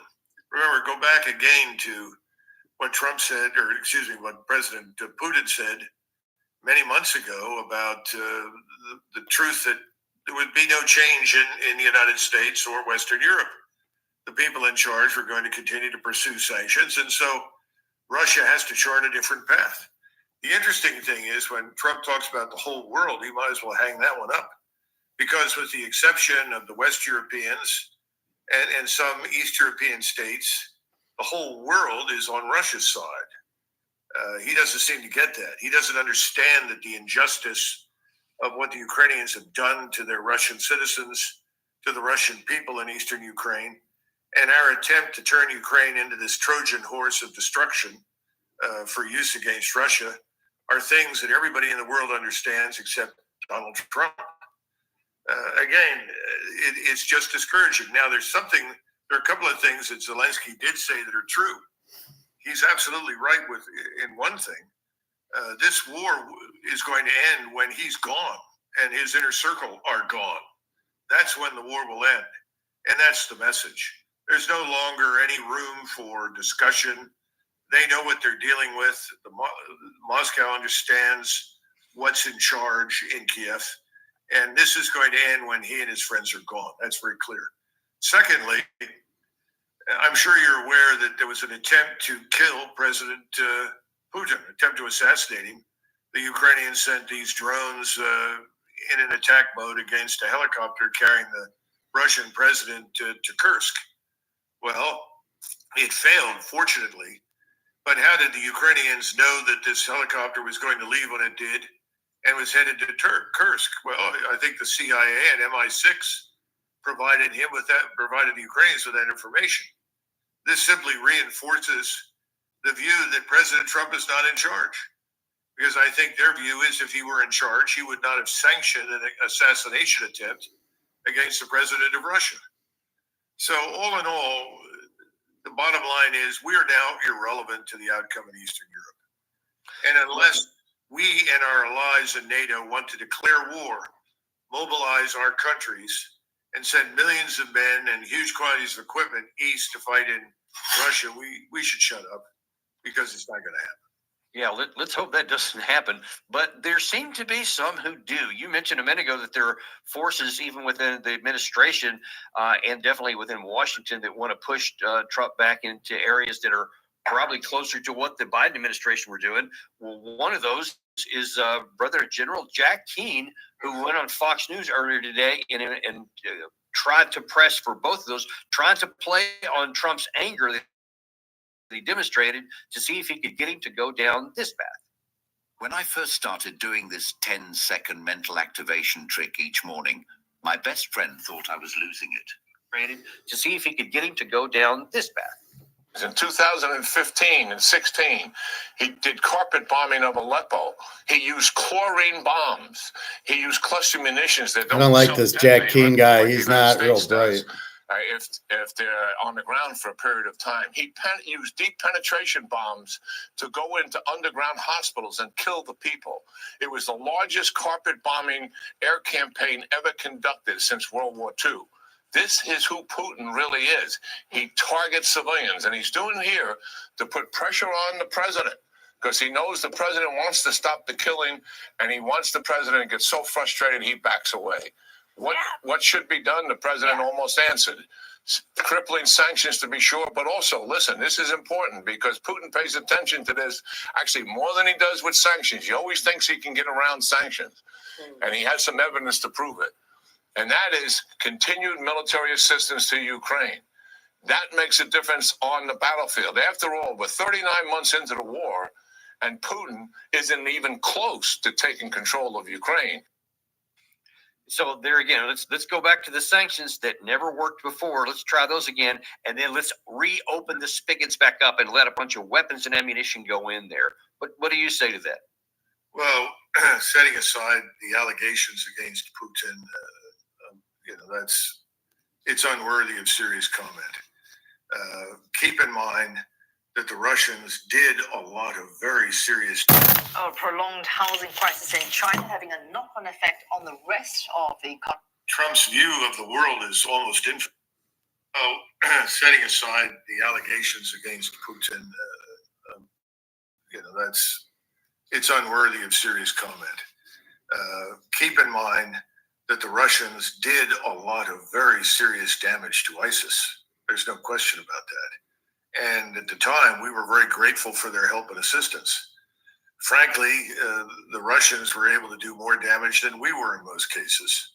And I don't recall anybody at the time bemoaning these actions against ISIS, which had proven to be a criminal organization committed to mass rape and murder wherever they could perpetrate it. Now, I know that they've been repurposed, and we now have one of their leaders, Mr. Jolani, in Syria that apparently is approved by Mr. Netanyahu and Israel, and therefore has the heartfelt support of President Trump. But I just grow tired of this sort of thing. I remember how photographs of the supposed children or babies that had been killed or maimed or something in Syria were presented to Trump by McMaster and I think at the time his daughter and Jared Kushner to goad Trump into firing missiles into Syria. Well, this worked. They fired the missiles in, had no impact. And we now know, thanks to people in Britain and the United States that studied these events both times, we had these missiles striking, that it was all nonsense. None of what was presented was true. This explains why I could never feel full. What the fuck are you doing? I'm gonna have some cereal. Was presented was true. It's so tiresome listening to this, but here's something that's more important. It's not just a question of sanctions, but he is singing the tune that Washington wants to hear. Washington is delusional. It thinks that it can act with impunity. The same thing is true for Mr. Merz in Berlin, Macron in Paris, and Starmer in London. They think they can threaten, and worse yet, they can take direct action through their proxy and kill Russians and get away with it. That's not going to be the case. And I think the populations know this in Europe. The populations don't support it. I don't see any evidence that anyone in the United States supports mass mobilization to go to war with Russia. So I think that's outrageous nonsense. It's not going to happen. But nevertheless, it's very dangerous. Yes. It's not a whisper. It's not a rumor. It's not some fleeting whisper carried on the wind. It's happening right now. Not tomorrow, not next year, not someday in some distant future. This year. Trump's view of the world in Britain and the United States had studied these events both times. We had these missiles striking, that it was all nonsense. None of what was, presented was true. It's so tiresome listening to this, but here's something that's more important. It's not just a question of sanctions, but when they hear this admission that we don't even have any patriots to give, Western Europe might have some, but not that many. What does that tell them? Well, they know because NATO has essentially published this statement, and I think it may have been the general you're referring to, that they're limited to point defense. In other words, the vast territory of NATO is largely open to attack. They can only defend specific points for a limited period of time. And again, you're firing 2 to 3 missiles against every incoming missile. So it doesn't take you very long before you run out. We know that particularly in the Mediterranean, if we are ultimately dragged into the war with Iran by Israel, we're going to run through our missile inventories there very quickly. I think there's a certain amount of bluff, a certain amount of arrogance that is rooted in ignorance. I think that's true for Senator Shaheen and her colleagues. Dan, we are on the edge of the cliff overlooking the financial abyss. We're headed into something much worse than 2008. We're headed into much worse than a serious deep recession. We're headed into something that could look like a depression. The $1 trillion defense budget is fantasy. It's never going to arrive. And I think there's an unwillingness to come to terms with this reality because people really don't think the debt matters. They think that we can spend recklessly in the future the way we have in the past. And the truth is we can't. And everyone needs to look at the bond market. The bond market is collapsing in Japan. It's going to collapse here. And once the 10-year reaches the 5% mark, you're staring at an absolutely unavoidable default. We simply cannot go on. You have the Fed that's trying to suppress interest rates. At the same time, you have the bond yields rising and the prices going down. And then you have the Chinese, the Japanese, and others, the Saudis, all of whom have our treasuries. It's not going to be easy for them to hold on to what is effectively worthless bonds in the face of collapse here in the United States. So I think it's a lot of nonsense, to be blunt with you.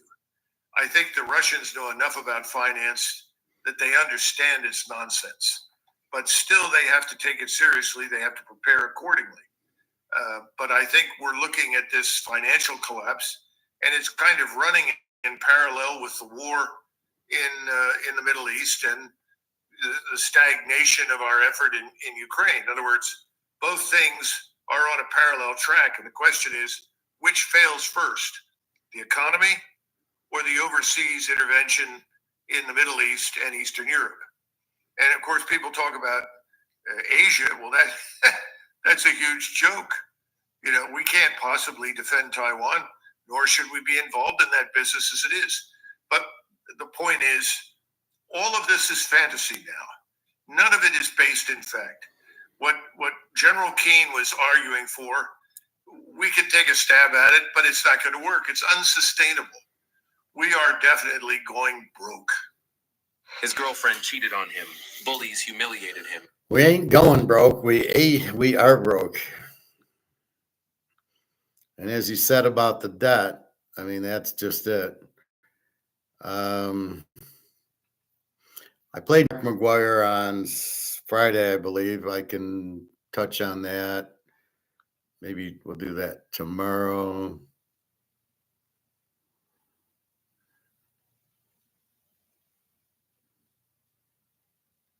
I want to show you something, and we're going to do a quick analysis. This is life in the 70s and 80s in America. Take a trip back in time and explore everyday American life in the 1970s. Pretty cool. I kind of like it. Through rare and nostalgic photos. From beach days in Miami, street scenes in New York, to the golden age of drive-ins and grocery stores, this is how it really was. So if you enjoy this kind of content, please don't forget to like and leave a comment. Your support really helps keep us going and motivated to make more.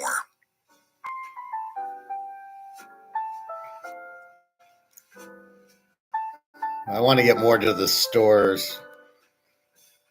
So this is when I grew up, the 70s and 80s.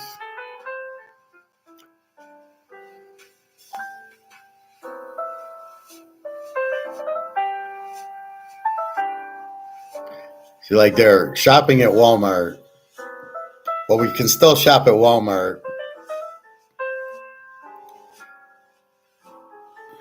There's no Sambo's to shop at, to eat at.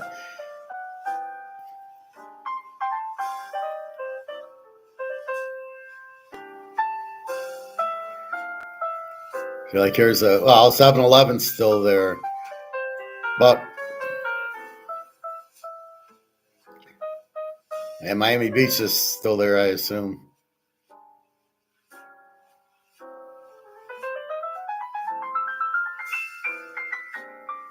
You look how the road, but the stores and everything.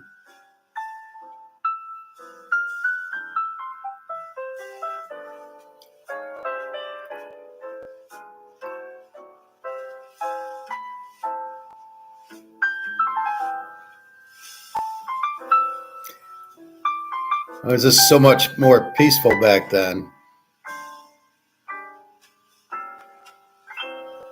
See, now you wouldn't see that because everybody, well, maybe you still do, but a lot less of it. A lot less people are out and about.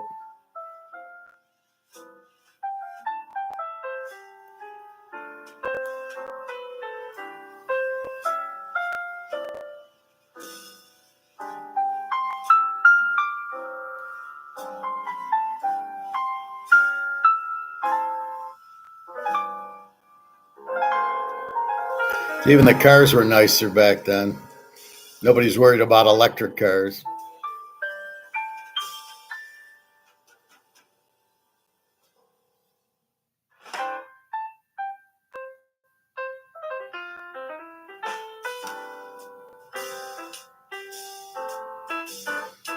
Yeah, doors unlocked, set high, and believe the world was good. Now we don't think any of that. Does anybody wash their car anymore? No.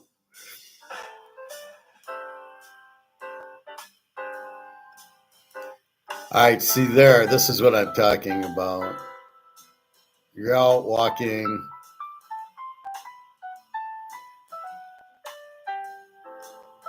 The drive-ins and stuff.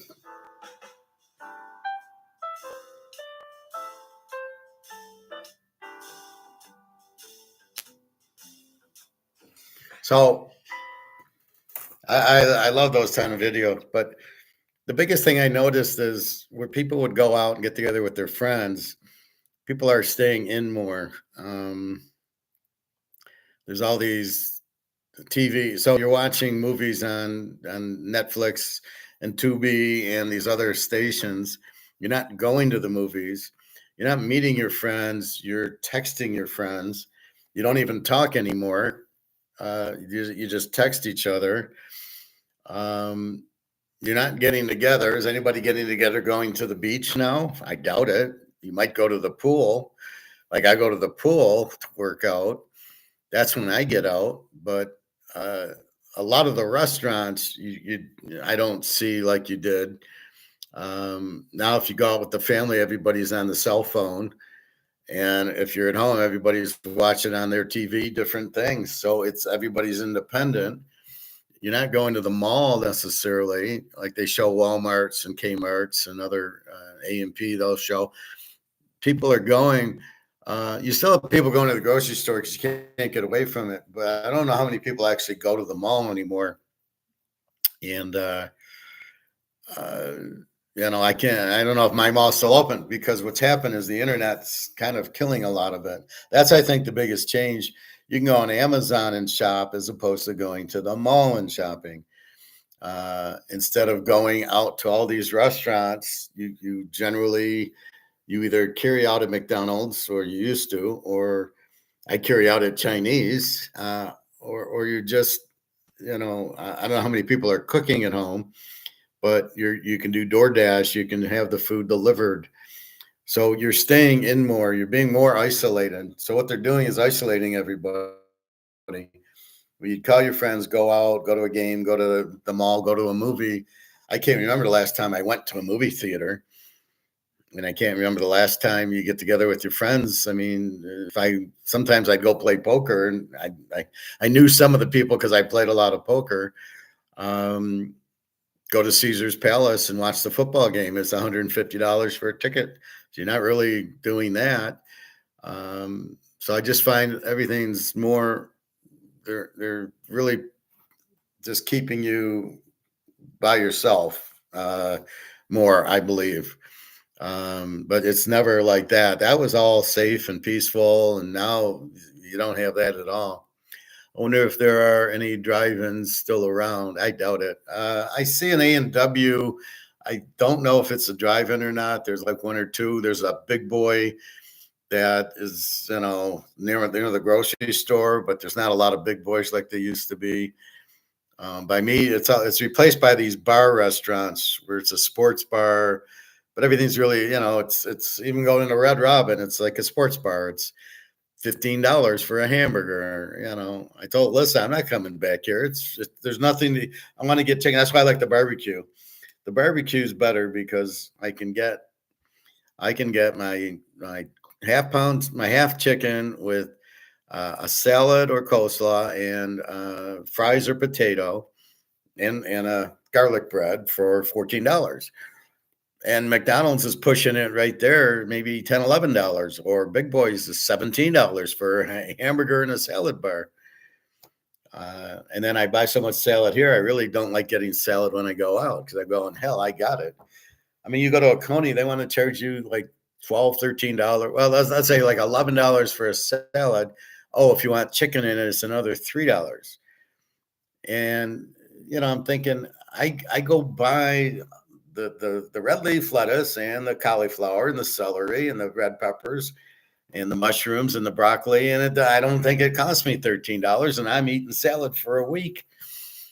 So I don't know what restaurants are doing. They're losing money, so they're trying to hit you up on salads. It's like, that ain't the right thing to hit us up on because that's primarily what we're buying. We go out to get Chinese food or barbecue chicken because you're not really going to make it. Although I did make barbecue chicken breast yesterday at about 9 o'clock. I better turn on the oven. This is so much different. I remember we played baseball all the time, and so it's changed the culture. And you're much more individual. You're not getting together with your friends and biking, or we used to go to the school in the summers and play baseball every day. I know they don't even have baseball fields anymore. Now it's all soccer fields, and who cares about soccer? Anyway, let's keep going a little bit more. It's 15 minutes. I'm not going to play the whole thing, but there's some point to it.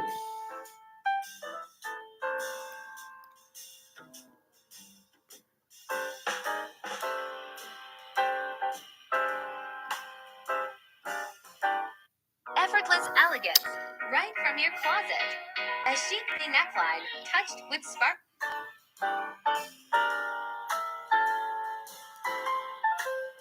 I don't know. We missed what that was.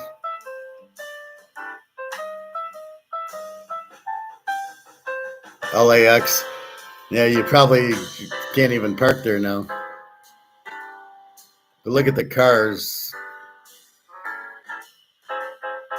I don't know what that is, Jerry Wise.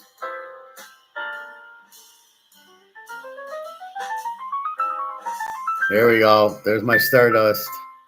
This is Vegas. I remember 1981.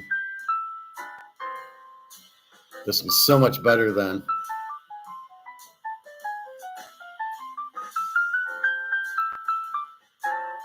Look at the pants and the hair. Very pretty. In-N-Out Burgers, I think they still have it.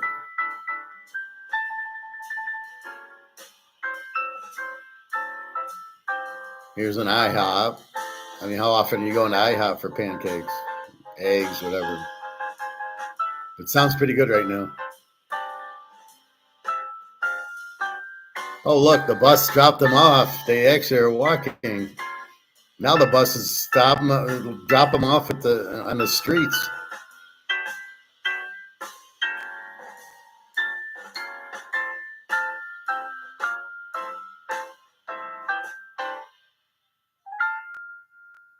No surgery, no tattoos. I think that's what I hate about looking at girls that ruin their bodies with tattoos. I used to work at the Farmer Jack's, 1975, I think.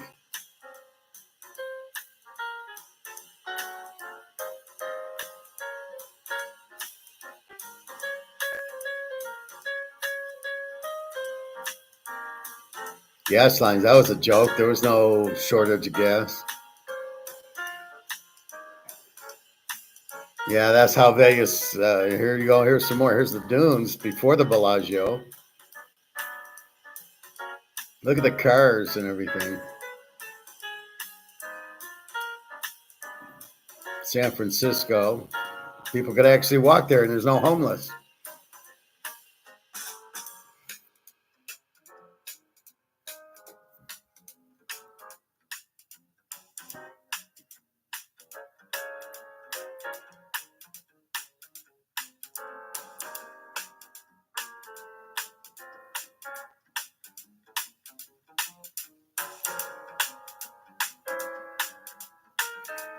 Well, that's way back, 1960.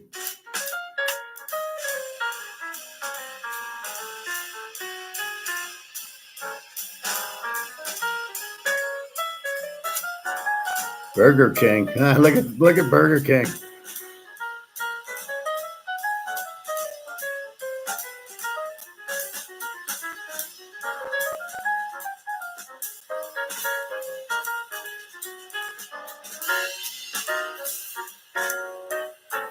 Yeah, you don't see that now. Do they even have 4th of July parades? I know they have fireworks on the lakes. So here you go. You got Kmart. You got a whole little strip there. And that's what we don't have now. We had strip malls, but it's not the same.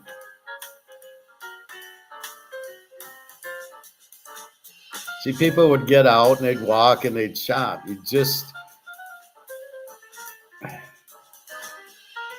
The problem is now you shop on Amazon. You don't. You go to work, you shop on Amazon. Maybe you go to the club and work out. These people didn't. They worked out. They'd go to the beach. They'd walk. They'd ride bikes. Everything was more out with your friends, and now it's more isolated. And that's what I see the problem. People don't even want to talk to you. And, oh, let's talk gold. Oh my God, no, you're the Antichrist. So where are you going to find that? So now you go to Myers. So you did have Walmarts and Kmart's, but now you go to Myers or Target, and it's not really a mall.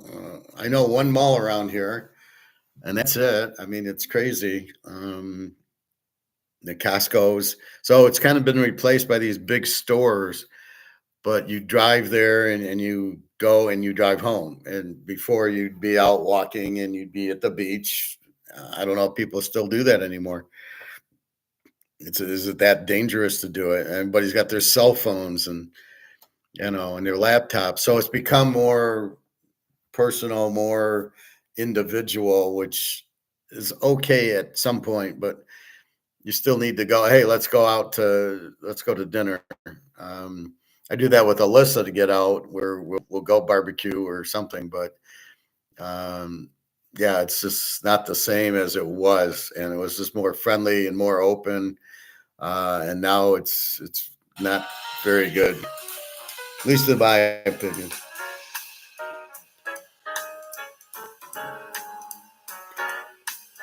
$50-year-old now, huh? All the plastic surgery. I used to work at Farmer Jack's.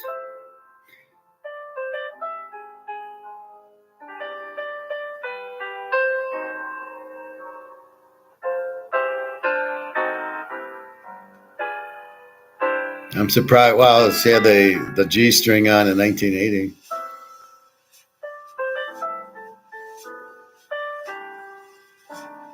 There you go. A&W Drive-In. I remember those. They bring the hamburger to your car.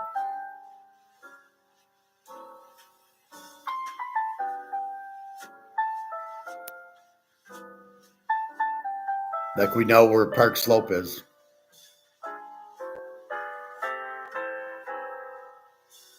In a shocking new bill that just passed, all 50 states are now approving a whopping 700.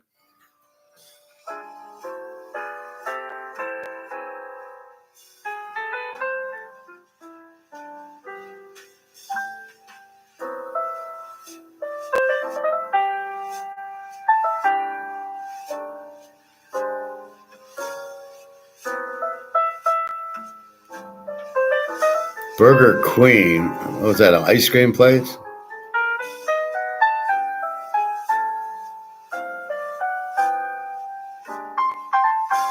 There you go. There's some more Vegas. Fremont Street's downtown.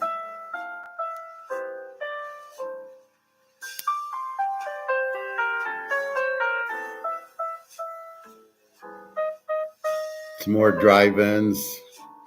Isn't this such a more peaceful time?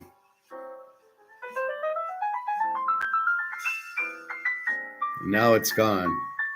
Dairy Queen. There's still some Dairy Queens, but now they're not like that. They're inside.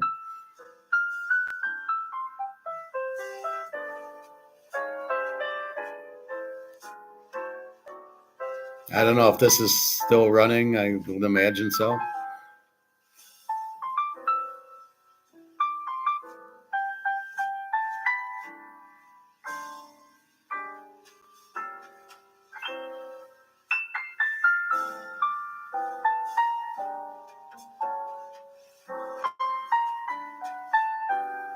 Here's the Dunes again. Danny Thomas is there.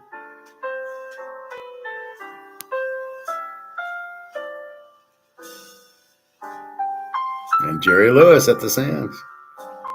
Here's I got my Sands chip. I love this chip. I love the color.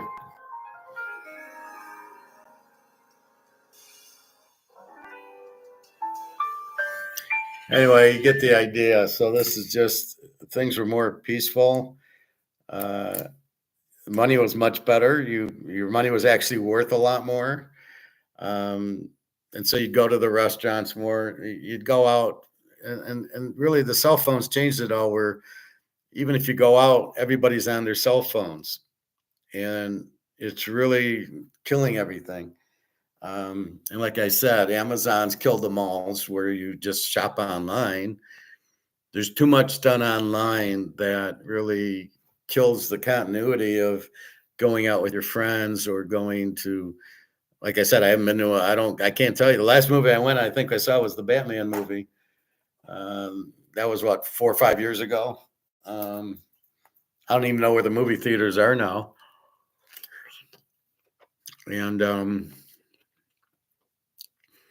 restaurants, I go to a Coney now, but not like these restaurants where the restaurant was classy, where it was, like Ponderosa, Bonanza. It was a nice whole environment. Coney Island's no environment. It's just tables and you're ordering hamburgers and hot dogs.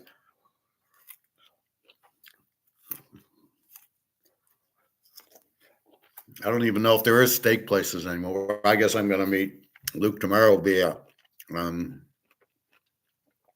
the Texas Roadhouse, which I think it has steaks there. I don't know if it's strictly a steakhouse, but it has steaks. If I go to my barbecue place, it's chicken and ribs. And if I go to Chinese, it's going to be chicken or usually chicken or shrimp. They don't know how to make a good beef there. Egg rolls and stuff. But again, that's carry out. So I miss going to the restaurant and eating. The only thing I can do is the barbecue or the Coney Island. Going to Chinese, it's carry out. And most of the restaurants, Chinese, are terrible. And then everybody's doing it fast food, and you're going to go eat them. Can you even eat at McDonald's anymore? So it's really difficult. to it's a change. Have you grown up? No, not a big deal. Growing up when I did, that's a big deal. Just getting together and doing things. I mean, we would go to games, we would play baseball, we'd play poker, everybody come over, and you just don't have that now. And it's a shame. I mean, even Vegas has changed terribly. It was so much better. You could walk the strip and go in and play some blackjack and play some craps. It was affordable. You could easily get a $4 steak or a hamburger or chicken or something. Was reasonable because they wanted you to come in to gamble. And now they're so screwed up. They want to make money on you on the food in the hotel and the gift shops, and you're like, then I don't have any money to gamble with. It's really stupid. Anyway, so I just wanted to point that out, how our times are changing, and they're so nice and relaxed back then, and now it's just different. But like now I need some socks for all my little tube socks are getting holes, so I got to go buy some more. I don't know where to go. Before I would go to the mall and go to a Hudson's or one of those type of stores. Now I have no idea where to even go for 'em. So it's definitely different. It's definitely changing, but I don't think it's. But I don't think the cell phone, I think, is terrible. It has its purpose, but I think it's overused because it now is the internet and the camera and everything else. See, I like when I just text Daria because she's in Russia. I can, which I couldn't do before. There was no texting. You didn't even have computers, and you certainly had a landline. You're not texting. So that's the advantage I like. Or I can just take a picture, send her a picture. I'm at the lake and send it to Daria so you can see it. Those are the advantages, but the disadvantages of people going to eat and they're all on their phone. Now, if I go by myself to Coney, I'll look at gold and I'll look at baseball and stuff, but that's it. So, and then the internet, like we can watch these these YouTubes, so that's an advantage, but you're just spending time. So it's a little different than it was. I think it was more peaceful and more friendly before, and now it's more, um, you know, more individualism. So I don't know if that's good or bad. To me, I liked it before, but I'm used to it, right? So it'll be nice meeting Luke tomorrow because I can actually, go to this restaurant that I don't know if it even exists here. I think it might, but you just don't do that. So anyway, yeah, the Vegas corporations came in and they missed the whole concept of Vegas. I love looking at. I still watch The Gambler to see the lights light up at Stardust, where just the whole thing lights up. It's just very appealing for some reason. They knew what they were doing, the mafia, with the lights and the colors, and now you everybody puts up these big casinos, and it's hard to walk casino to casino because you're in the Venetian, and it's you're walking a quarter mile to go to the Wynn. And then you got the other hotel next to the Wynn, the Encore, and then you go to Caesars. It takes you 20 minutes to get in there. So you used to go into Caesars, then you go walk to the Mirage and walk to Treasure Island, and you'd see the shows. And now the only thing they got Circus Soleil. I mean, I think it was $150 a ticket for Circus Soleil with Carmen, and we weren't even close to the stage. Those $300. I mean, back here you'd see Danny Thomas or Jerry Lewis or one of these or Rickles, and it was probably $20.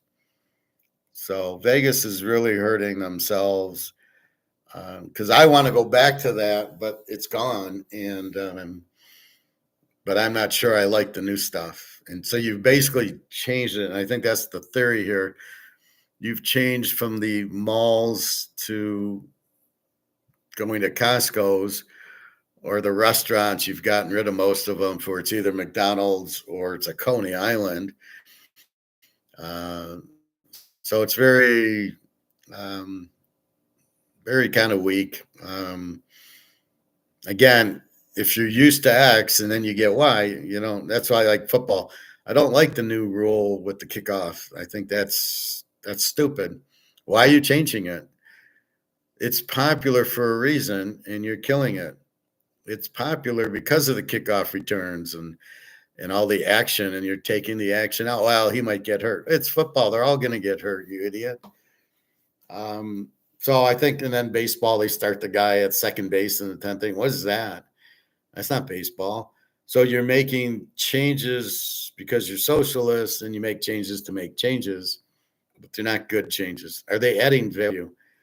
And that's what I always talk about in an interview. I add value to your company because I think differently. That's why sometimes I don't get in trouble, but the position ends because I think differently. And most people are Keynesians, can't hang with me. Are junk bonds even a real thing? They're corporate bonds that are very risky. So, like if you took a bond out in Ford right now, that's a junk bond. You're taking a huge risk because Ford is not making money between the tariffs and their cars are crap. It'd be very difficult. Or is the company going to be long enough to pay off the bonds? So the junks are just more risky. So why would you want a junk bond? Do you want a junk bond? They are real, but they're, as they say, they're junk. And it's to get a better return on your interest rate, but there's huge risk. So, I suppose if you had, like right now, if you bought a bond from Apple, if they even have, then you're taking a huge risk with all this tariffs going on in China and China going broke. Is Apple going to be able to sell their phones? A lot of what is being sold in China. The Nikes, the Apples, and some computers and other things. There's a big market in China for it. So I don't know what Trump's talking about with this big market here, but the dollar's worthless. So you've killed your own market. But no, I mean, that's why you buy gold and silver. You have no need for a bond. So a bond's an IOU. I'll buy the bond from you for $5,000 and you pay me back interest every month. And then my 5,000, you pay me back 5,500. But you're going to pay it back in interest and for 5 years, and then you'll pay me. And now the risk is, will they have any money in 5 years? But it's an IOU. It's sort of like an annuity. Here's $1,000 now. Well, what you used to get when you were a kid, like you'd hit 18 or whatever, and you'd get a bond from grandma, and it was a $50 bond that she paid $20 for, and then it would turn into 50 in 5 years. So that was the approach of the bond. You're paying, if it's a $25 bond, you're paying $10 for it, and they'll give you 25 when it matures. And it was safe because older people were used to the Great Depression in the 30s and 40s and didn't want to take any risk. Now people are just retarded and they want immediate return. And that's what the Bitcoin's about. They want that Bitcoin return immediately. Every day they want, so that's the problem. Are they freaking out that Bitcoin's down to 104? Oh, well, it'll come back up. I mean, it's amazing how stupid people are. It'll come back up. Why will it come back up? Well, because it's Bitcoin.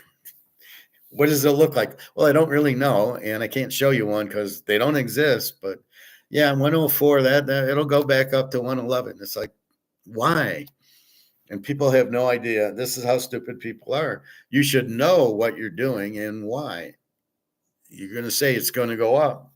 Why is it going to go up? And that's really what the point's missing. Anyway, so this is Life in America. If you want to watch that, they have a bunch of them. I enjoy it. but I like kind of looking back.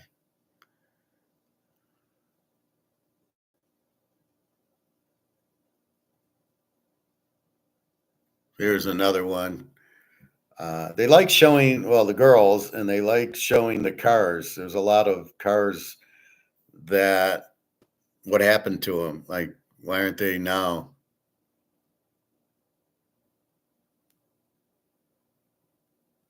Let's see.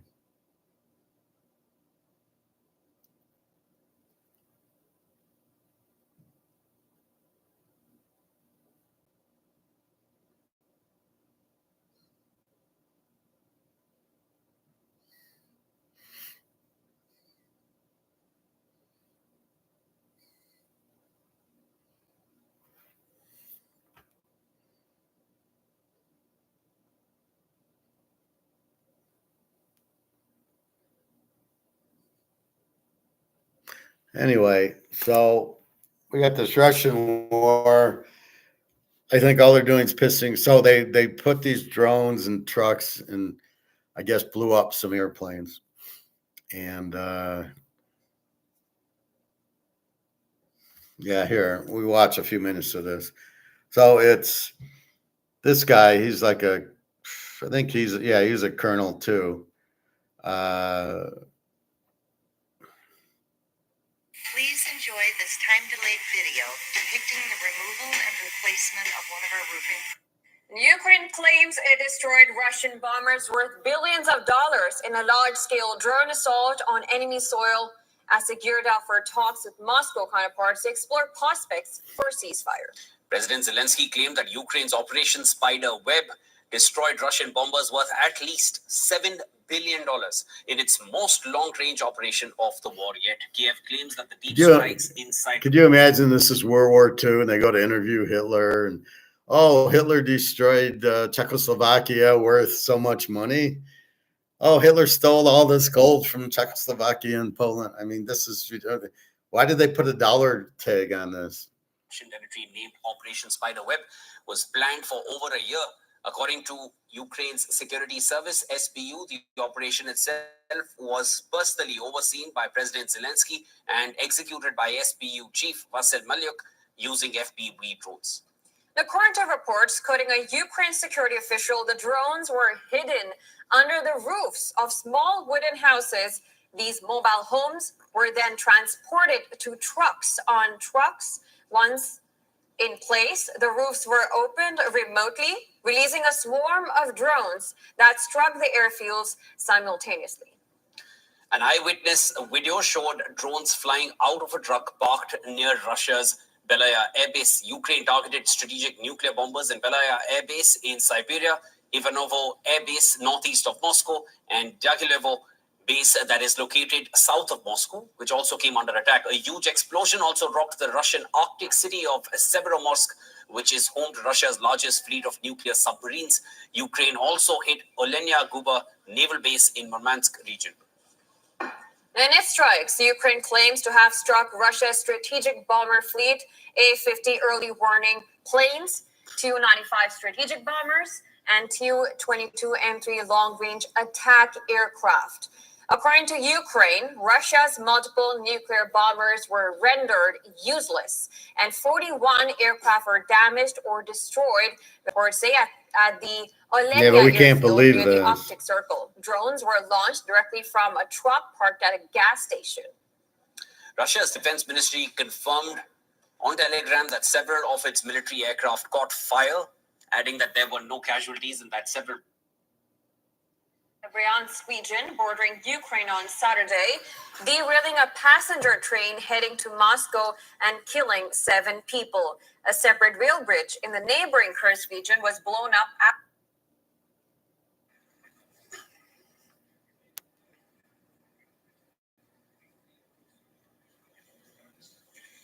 And to discuss more, we're now being joined by and how does this change the face of the war at this juncture? Well, first of all, let's just look at the skill that went into conducting these operations. It used a great deal of what's called operational security to keep it silent. I'm sure that they probably had very limited exposure even among the allies, whether that's Great Britain, France, Germany, the United States, even allegedly that we weren't even involved with any of this or didn't even have any knowledge of it beforehand. So that by itself is a real feat. And then the technology that went into having this done with the satellite remotes, with the remote opening of the trucks themselves, the getting them to where they need to go, absolutely a picture perfect strategic operation on the Ukraine side. That being said, what matters in a war is not individual acts, but how things contribute toward either winning or losing a war. And this is going to have probably no impact at all on the conduct of the war, even depending on how many bombers were actually hit. There's disputes about whether it was 40 or maybe even 9. It's unclear what's actually, but it was a significant number. The problem is for Ukraine, Russia has a lot more of them. And the number that they use in any given sortie or attack mission into Ukraine is probably around a dozen, maybe less than that. So there's plenty to replace those. So that won't affect at all the Russian fire that's coming into the Ukraine side. Worse, probably, this all comes the day before the peace talks are supposed to start in Istanbul tomorrow. And this will not play well for the Ukraine side. If anything, this is going to drive Russia into harder position. And on the battlefield, the Ukraine side is losing. So I'm not sure how this is going to help them long term. Lieutenant Colonel, you've answered one of the big queries that I had. It was tactical brilliance that the entire world saw in terms of those visuals, but how strategically wise was it? That's something you've addressed in your response.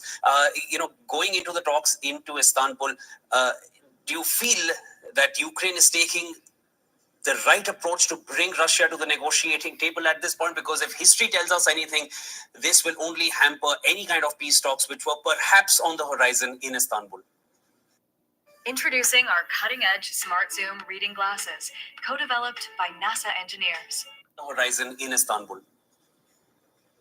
The bottom line to any kind of negotiation, who has the leverage, who has the power to compel the other side to concede to their issues? And there's no question that all of the cards are on the Russian side. Hey, when you're talking about air power, air defense, manpower, technological, industrial capacity, etc., all off the charts on the Russian side. The only area where there is parity is in the drone fight right now. And I've talked to people on both sides of the line of contact, and both of them say the same thing, that there's parity with that. But if all the other advantages, and especially manpower advantages, are on the Russian side, and they literally have millions more men from which to draw, a war of attrition can only work against Ukraine. So if you're not willing to come to a negotiated settlement and make some real concessions at these negotiation talks, then their UN ambassador, Nebenzia, in the UN Security Council just a few days ago, clearly and unequivocally said Russia will continue to fight if they don't get the negotiated settlement that they're looking for. So they've been pretty plain about what they're going to do, and I imagine we'll see something like that play out. Right, and also talking about these talks, U.S.'s role was really evident when they actually told Trump, he was on a phone call with Putin and Zelensky saying that let's come to the table. The U.S. played a role to get these meetings done in Turkey. How do you think U.S. will be reacting to all of this?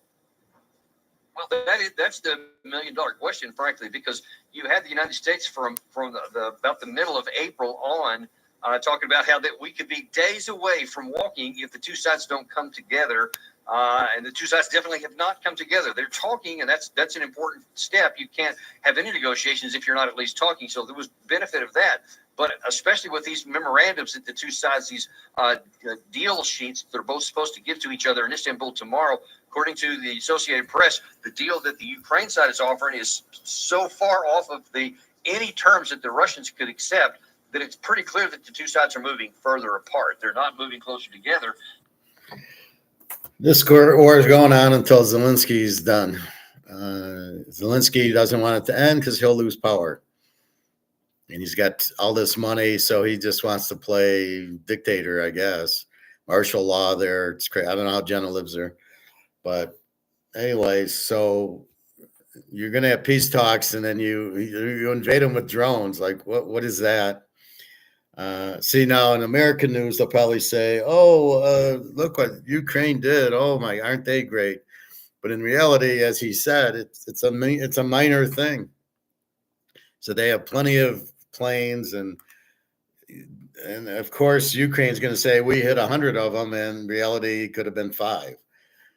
Could not have hit any. And all it does is alert Russia to look out for these things. So you played the cards once, you won't be able to play them again, and then watch Russia retaliate for all this. And now it's becoming Star Wars, where it's all drones. There's no soldiers fighting. It's drones taking out things versus drones.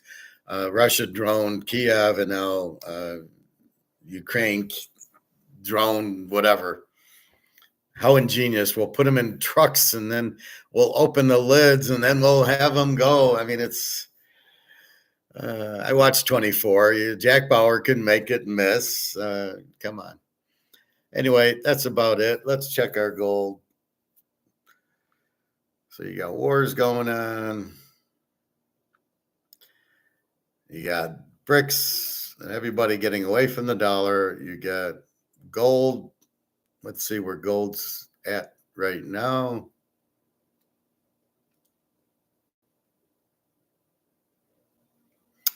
There you go. Gold's 33.74, holding up nicely. And I will definitely see 3,400 soon, probably by the end of the week. And silver. Now, how far will silver go? 34.45 or 34.58, up $1.60. So it bypassed 34. Can we break 35? Again, it's manipulated, controlled by JP Morgan. Can we break it? Because all these banks, there's 8 billion banks, are going to be in big trouble because they got to pay up on the stand for deliveries. They got to finish their options. They've sold them. They haven't bought them yet because the price is too low. So they're going to have to buy their options, or it's just going to expire. And they're all in the red with them because they're going to lose their ass in them. That's why silver is not moving. They've been keeping the price low. Now, I don't know at what point the trigger is, but let's break 35 and let's break it and stay there. Let's see 35.60 when it closes, and then let's get to 37 and 38. Then we can get to 100, and then we can get to 500. And that'll help a lot of people. Now, they think gold's volatile, silver's volatile, and I disagree. Paper silver is probably volatile, but not physical. This card, for example, is not volatile. These cards are not. These cards are priced wherever they're priced at is pretty. It's only going up, right? It's not volatile, right? So I don't think physical gold and silver is going to be volatile. Now, one thing you have to realize is in the physical world, let's see. One thing is understand the market. There must be buyers, right? You must have a market. So can I sell this? Well, if I have a buyer, I can have a market, I can sell it. But as the buyers start going and getting broke in the credit card debt, there's less buyer. You're killing the market, and that's not good. And then things can't sell because there's nobody there to buy. So as I always say, here's your market, right? Here's ribs at $30. You can't sell them for 45. But what happens when this goes away and there is no market, or the market's I can't afford it. I'm going to go to McDonald's, or now I'm just going to cook at home. So you've got to still have this market for the barbecue, for the Chinese, for the Toyotas, for any product. You must have this. If this is going down, this is what they call their deflation, the Keynesians. So I hate that term. It's just the market not having money, and their point goes down. I'm only going to pay $20 for the ribs. Yeah, but it cost me $30. You're out of business. And that's what's going to happen. A lot of companies will go out of business because the market, as the dollar becomes worse, and everything costs more. And I noticed my chicken, I just paid $2.99 for my chicken breast, went up to $4.99, went up to $5.99. Well, I ain't going to buy that. I'll look for the cheaper chicken, but I'm not paying $5.99 for chicken breasts. Steaks, I noticed, were more expensive. So I'm seeing the inflation from a price standpoint go up. So the inflation is the money printing. The dollars are worth less, so the costs go up. I'm starting to see step 3, the costs go up. I bought a steak. It was $13 for I think I got it at Delmonico or something. That should have been about 9 or probably 10, 11. But I didn't see the $9, $10 steak on sale. Everything, the New York strip was, I think, 15, and the sirloin were 15, and Delmonico was 15. So now it's like $15 for a steak. And but now they've raised the chicken. Now chicken's still cheap at $4.99, $5.99 versus the steak, but it's chicken, not steak. And I noticed the salmon, the fish at the fish counter was also $15, $16 if I wanted to get salmon. So it becomes the prices are going up on most foods. Tuna's $4 something for the bigger can. So the advice is to stock up, but it really won't matter. I mean, how much food can you stock up on? I can't because I eat a lot of veggies. I can put a bunch of chicken in my freezer, but okay, what happens when that's done? I'll need money. So it becomes very difficult. What do I buy? A lot of spaghetti and a lot of Cheerios that I could just eat out of the box or stuff. It's very difficult because then you don't get healthy by eating crap. So keep that in mind. Maybe you buy cans of soup, but even cans you don't want too much of.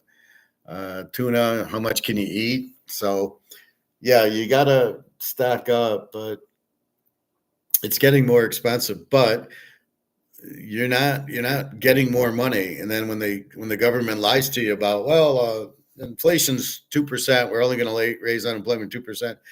Inflation is 1,000%. My Social Security should be $1,000 more a month based on what's going on. Based on the inflation, it should be a lot higher. So keep that in mind. The dollar's really losing a lot of value, at least at this grocery store. Now, this is a little bit more expensive but I usually get the meat cheap there. If I went to Meijer's to get my meat, it would probably be a little cheaper, but it's not a lot. So just keep that in mind. The prices are starting to grow at the grocery store. And gas is somehow staying low. They're manipulating the gas price. So on one hand, our silver isn't going up, but on the other hand, the gas. So as I was pointing out, looking at Russian gold, we might get gold at 100,000 an ounce. What's the 100,000 going to buy? So in Russia with the 275,000, what's it going to buy? So, like I said, Daria pays 27,000 rubles a month for rent in her apartment. I just paid 1,500, right? So there's a big difference, 27,000 and 50, but it's the same. And basically hers is 300. So I don't know, on Social Security, do we move to another country? Because I can live pretty good on $300 a month rent in St. Petersburg versus 1,600 here. What's the difference? I assume they have swimming pools and jewelers that sell gold, although I'm not sure about that. But that's it. Is July 1st still the date COMEX pays off the derivatives and gold and silver? Well, that's when Basel III takes effect.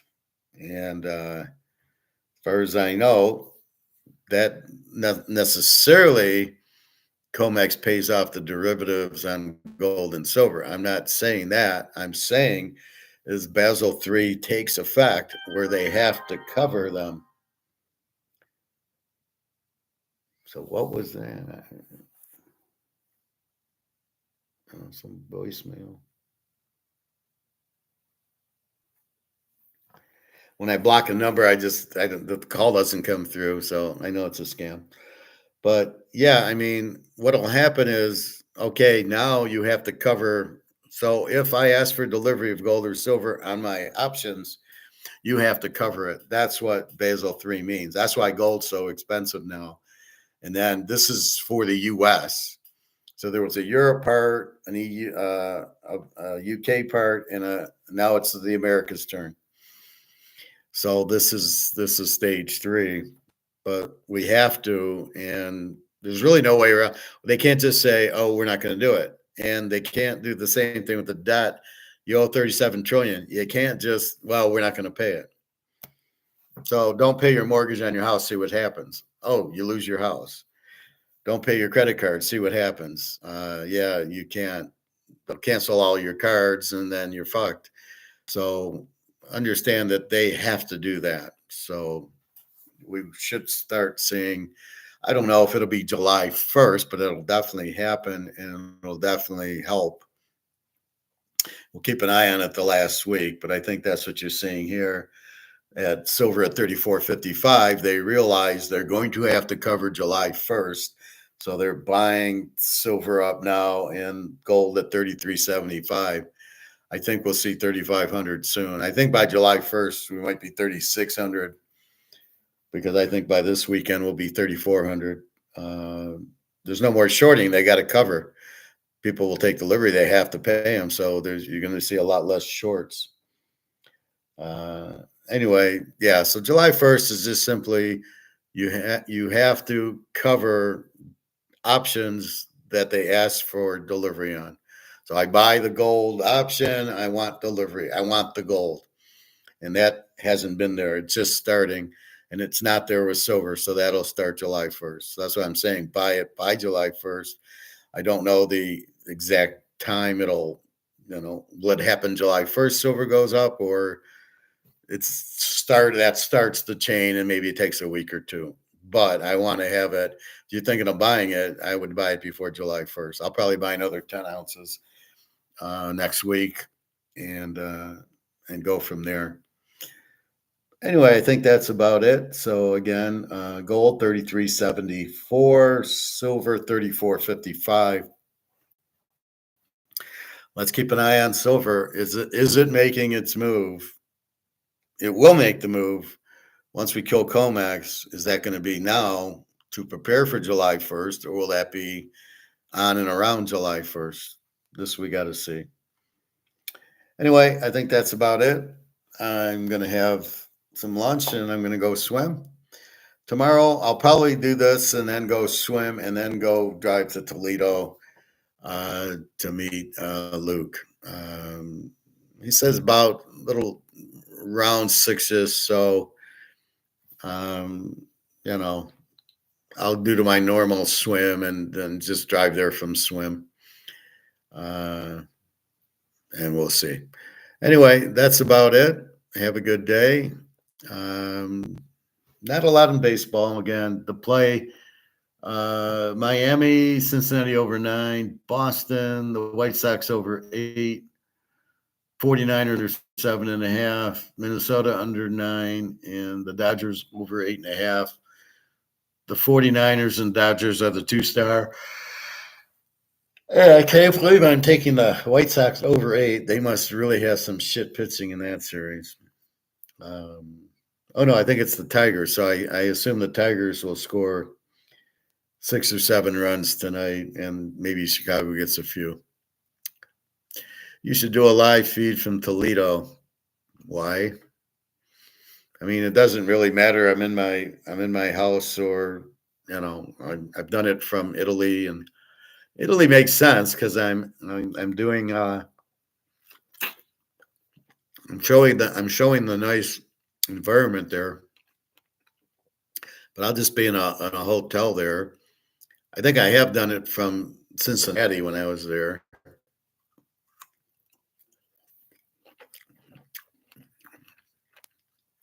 I mean, I'm not going to, do it with Luke, my guest host.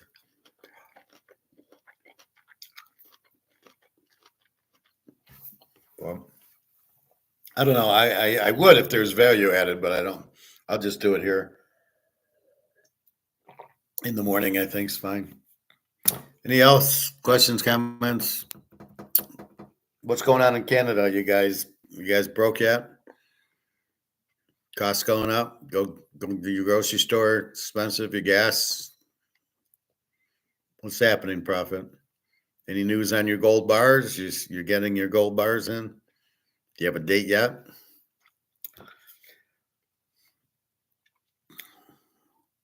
All right. I'll talk to you tomorrow. Not a lot in baseball. Basketball is not on until Thursday. OKC to win the series. Football, it's still a couple months away. Where June starts really near the end of July. So we'll see. Food prices are still the same. Yeah, but they've gone up a lot. And then your gas price has always been high. Your gas has gone down in price. Well, you're selling it to China now, so I don't know if that matters. Anyway, yeah, just it's your money that's losing value. That's the key. So let me know when you get your gold in. That's what you're waiting for. So we'll talk then on going to my store to sell it or trade it in for ounces. I'm not quite sure. All right. Well, have a good day, everybody. www.teaserking.com. Get my email there if you need to contact me. Otherwise, just look for gold and silver to start taking off soon because we're fucked here. Our dollar's losing value. And the biggest thing to remember, if nobody wants it, it's worthless. And everybody's going to China and BRICS. China can't be the reserve currency until they back it by gold. So they need the gold standard, which that is July 17th, BRICS announcing their gold. I have to talk to you about that. All right. You want to talk to me here or email, whatever you want to do. Okay. All right. I'm going to eat and then I'm going to go swim. So I'll be out. Probably leave about 3:30 to swim, and then I'll be home after. All right. Have a good day, everybody. Take care.